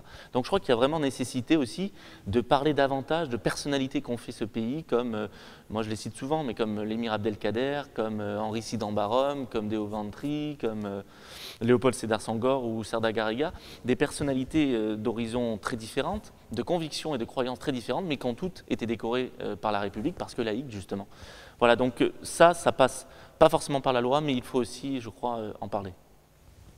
Je partage vraiment ce que vient de dire le rapporteur sur cette loi, ce qu'on en attend, parce qu'on en attend effectivement des points positifs, et pas que sur la question du séparatisme. J'aimerais dire, pour répondre au pasteur Clésio Mazir de l'Oratoire, que je salue, que effectivement nous sommes tributaires aussi d'une définition non dite de ce qu'est le culte dans cette loi de 1905, parce que l'objet de la loi de 1905, c'est de dire que l'association a pour objet exclusif le culte, l'exercice du culte. Mais il n'y a pas de définition de ce qu'est le culte. À l'époque, qu'est-ce que c'était que le culte dans l'esprit du législateur? C'était, au fond, ce que la grande majorité des Français comprenaient de ce qu'est cette réalité, à savoir la célébration religieuse, c'est-à-dire la messe, pour dire les choses un peu caricaturellement. Or, en protestantisme, vous le savez bien, le culte, c'est toute la vie. En islam, de même, le culte, c'est toute la vie. Et je dirais, en judaïsme, d'une certaine façon aussi, c'est l'observance de la loi dans tous les compartiments de la vie, et pas simplement au Shabbat. Et donc, nous sommes tributaires de cette compréhension non dite du culte, et que le législateur ne doit pas définir, sinon il entrerait dans comment dire, la définition même de la théologie, ce qui ne lui appartient pas. En revanche, peut-être qu'il faudrait qu'un jour, et ça c'est un rêve moi que je formule, on puisse comprendre dans des dispositions à venir que le culte n'est pas simplement l'organisation du rituel du dimanche matin, du vendredi ou du samedi, mais que c'est aussi, et là je prends 3 exemples, parce que c'est des exemples que nous avons évoqués dans les dialogues que nous avons avec les différents cultes, la gestion immobilière. Alors ça y est, ça entre dans le projet de loi, la gestion des immeubles dont on a été légataire par don ou justement par legs. Les musulmans demandaient aussi la possibilité de gérer des biens acquis, enfin achetés. Alors ça c'est un peu plus compliqué, peut-être ça viendra un jour. Mais pourquoi le demandent-ils? Non pas pour faire du business comme on le soupçonne, mais parce que précisément ils n'ont pas la tradition du legs et du don dont nous sommes, nous, les héritiers. Combien de paroisses a été au bénéfice d'un don, d'un legs, d'un terrain, d'un presbytère, etc. Donc ça, c'est le premier point, la gestion. Le deuxième point, c'est les finances. Je sais que la communauté juive demande que les dispositions à 66% passent à 75% sur le modèle des fondations. Alors évidemment, c'est aussi une manière de faire porter l'effort à l'État, mais pourquoi pas, hein? C'est une demande en tout cas du judaïsme, ou alors de proposer le crédit d'impôt pour permettre à un plus grand nombre de participer à la vie de l'Église. Et c'est vrai que du côté musulman, ce serait une manière pédagogique d'encourager au don et à l'offrande. C'est une tradition qui est assez protestante, assez peu catholique. Le déjeuner du culte, c'est quand même très peu, enfin, vous savez, par rapport à ce que donnent les protestants, par exemple, ou les juifs. Donc là, il y a du côté musulman une pédagogie qui pourrait être encouragée avec le don.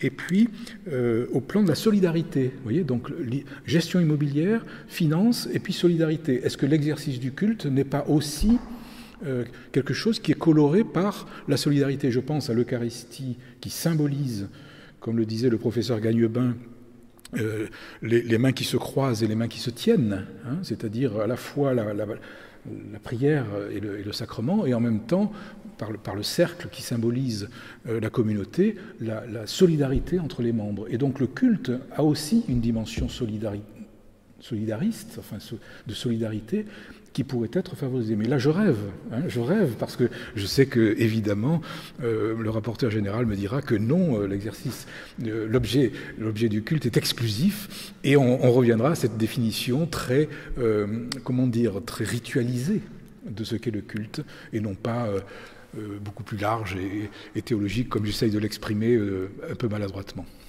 Merci beaucoup. Une dernière question avant le mot de la fin. Une question de Tatiana Vargas, de Cergy Pontoise. Merci beaucoup pour vos explications. Pensez-vous que cette proposition de loi confortant les principes républicains aura des conséquences sur la neutralité de l'espace public? Tout dépend ce qui est voté en définitive et ce qui est adopté. Je ne l'espère pas, l'Observatoire ne l'espère pas, parce que, comme je disais, l'équilibre général de la loi de 1905 sur ce point-là et je crois à ne pas bouleverser.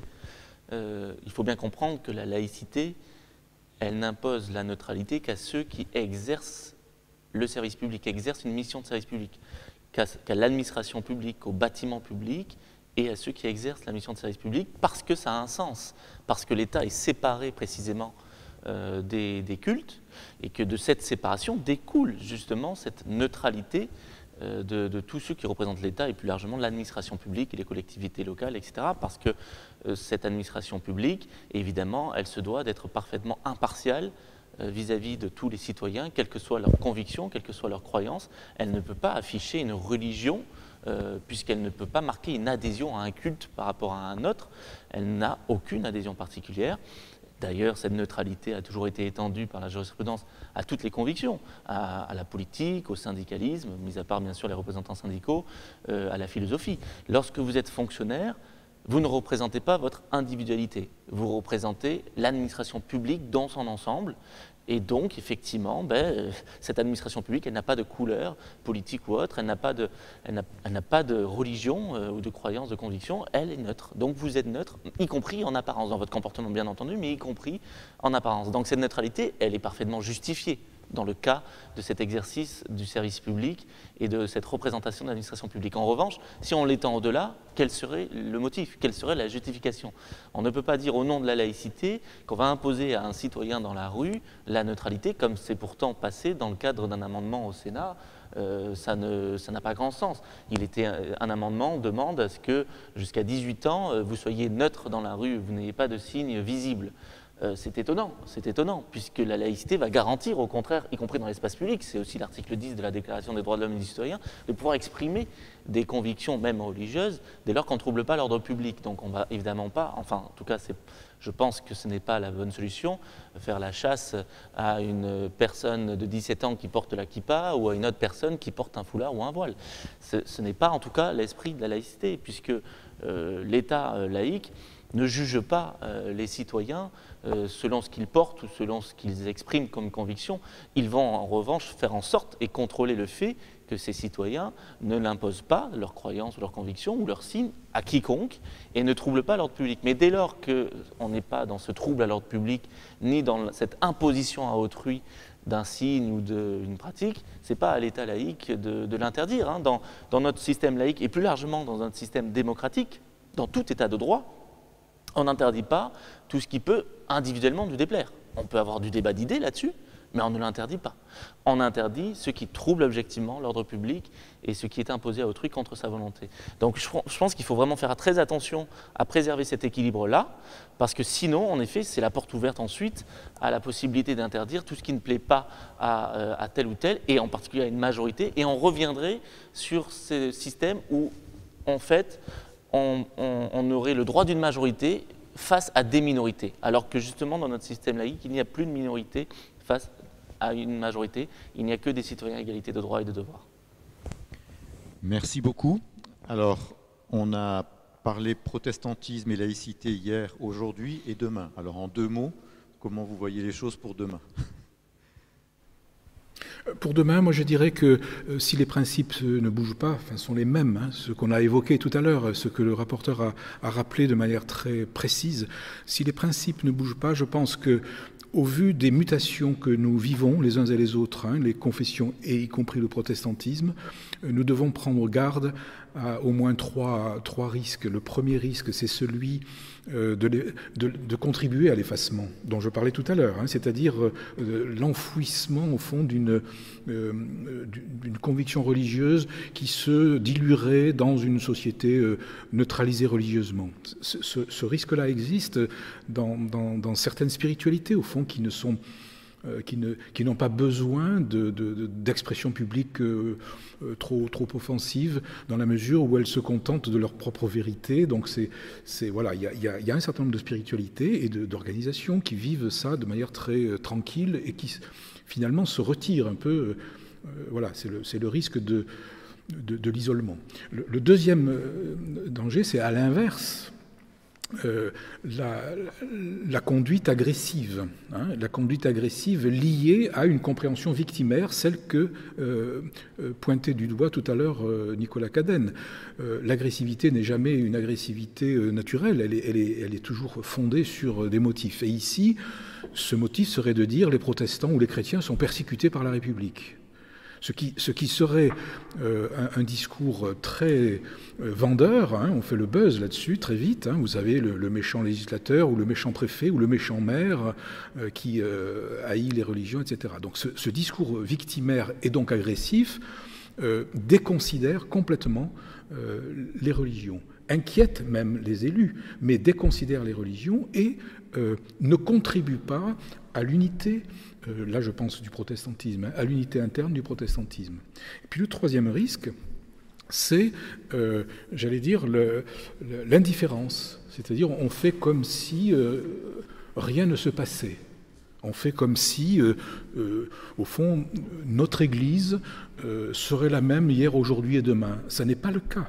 Ça n'est pas le cas. Et nous avons vu comment le paysage religieux, je vous renvoie surtout au texte de Philippe Portier et Jean-Paul Villem qui vient de sortir, nous avons vu comment le paysage religieux est en pleine mutation en Europe et en France. C'est le cas aussi aux États-Unis, c'est le cas aussi dans beaucoup de pays dont on pensait que les choses étaient figées, comme la Norvège, la Suède, le Danemark, etc. Tout bouge, avec l'acteur nouveau qui est le musulman ou l'islam, mais pas que. Avec aussi les phénomènes de sécularisation interne de l'islam lui-même et de fragmentation de l'islam et les phénomènes de sécularisation interne au protestantisme et les phénomènes de fragmentation, d'archipélisation des églises protestantes avec des revendications de territoire. Vous savez, où on se compte toujours, on dit on est toujours plus nombreux que les autres, on est en croissance.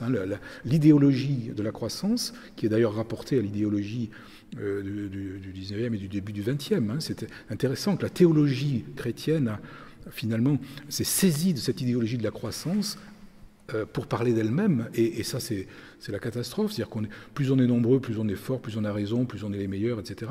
Et donc cette idéologie de la croissance qui contribue à la fragmentation et finalement empêche quelque chose, et moi j'aimerais peut-être pas terminer là-dessus, mais au moins rappeler un mot théologique fort, rappelle combien au cœur du christianisme se trouve cette idée de communion, cette idée que la communion, c'est pas serrer les rangs comme la garde de l'empereur, mais c'est être solidaire entre les uns et les autres au profit, au service du monde, au service de la société. Une communion qui est ouverte et non pas refermée ou en mode combat, enfin en mode conquête, mais une communion qui est très forte, très, très, très dynamique, mais au service de la société dans laquelle elle porte l'évangile de Jésus-Christ. Alors ce mot de Jésus-Christ, ce nom, je ne l'avais pas encore prononcé, mais je le fais dans ce temple, et sans doute à force de voir Luther, Calvin, Zwingli dans ces magnifiques vitraux du temple du Raincy, je suis obligé de dire que la communion dont nous sommes porteurs n'est pas pour nous et pour la comptabilisation de nos mérites et de nos conquêtes, mais au service au service d'une société qui souffre et qui attend vraiment un message d'espérance, de sens et de ressources pour que l'humain soit vraiment pleinement humain, tel que l'Évangile le promeut dans ses textes magnifiques. Quelques mots simplement pour rappeler que dans cette période qui est une période de crise de nature multiple, il y a une tendance bien sûr au repli. On est aussi dans une période de polarisation, c'est-à-dire entre une partie de la population croissante qui s'éloigne du fait religieux, c'est la sécularisation qui continue, et effectivement ça concerne toutes les religions, y compris bien entendu, comme l'a dit le pasteur Claveroli, l'islam. Il y a 2 fois plus de personnes qui en sortent que de personnes qui y entrent. Face à cela, il y a quand même aussi, chez certains croyants, une réaffirmation de marqueurs identitaires et visibles religieux, et du coup, cette polarisation crée des crispations. Donc il faut, évidemment, dans ce contexte, pas simple, créer du lien. Il faut, de toutes les manières, favoriser le lien vers l'autre et la compréhension de l'autre, dans sa différence, dans sa conviction ou dans sa croyance, et ne pas diviser, atomiser, opposer. Or aujourd'hui, là, on a, je crois, une responsabilité collective dans le débat public que l'on connaît, parce que celui-ci est hystérisé sur ces questions, et il est réduit au clash. Et ça, il faut qu'on y mette un terme, parce que ça peut aboutir au pire. Il faut absolument, collectivement, qu'on amène de la raison là où il n'y a que de la passion. Et là, on peut penser, bien sûr, à certaines chaînes d'infos en continu, aux réseaux sociaux, au monde de l'Internet d'aujourd'hui, où ce culte du buzz est permanent. Donc là, vraiment, j'appelle à mon petit niveau à ce que chacun soit conscient de ça et apporte de la raison là où il est sur ces thématiques-là, parce que la laïcité, ça doit d'abord être la raison qui parle et pas la passion. Et ensuite, deuxième urgence, sans doute, eh bien, c'est de traduire en actes le triptyque républicain en ce qui concerne les convictions. Et donc, c'est effectivement de traduire en actes l'égalité, donc assurer une égalité réelle, de garantir une liberté réelle qui n'est pas acquise pour tout le monde, y compris d'exprimer des choses avec lesquelles on n'est pas d'accord. Et c'est uniquement en traduisant en actes notre devise républicaine que l'idéal républicain, mais pas que républicain d'ailleurs, c'est un idéal partagé, l'idéal de fraternité soit atteint. Voilà, donc à la fois soyons responsables quant au débat public sur ces questions-là, et ensuite concourons à notre niveau à la traduction en actes de ce triptyque républicain. Un grand merci à nos intervenants de cette webconférence qui vous était proposée par le pôle Île-de-France de la Fédération protestante de France. Je m'adresse en particulier à François Claveroli et à Nicolas Cadenne. Merci pour la qualité de vos interventions, et merci à vous tous qui nous avez suivis si nombreux, vous étiez plus de 300 à participer à cette webconférence. Merci aussi pour vos questions, vous avez été très nombreux à poser des questions, voilà, toutes n'ont pas pu être mentionnées ce matin. Et puis pour conclure, je terminerai vraiment avec ces images que j'ai soulignées tout à l'heure, celle du Christ, Jésus, dont on vient de parler, qui disait « Vous êtes le sel de la terre et la lumière du monde ». Et les propos du président de la République qui disait « Vous êtes le sang des protestants coule dans les veines de la France et vous êtes la vigie de la République ». Alors toutes ces images-là, on veut se les remémorer, les garder au fond de nous pour continuer d'être ces hommes, ces femmes, ce corps qui est là pour influencer de manière positive et constructive l'effort public dans cette nation. Merci beaucoup à vous. Au revoir.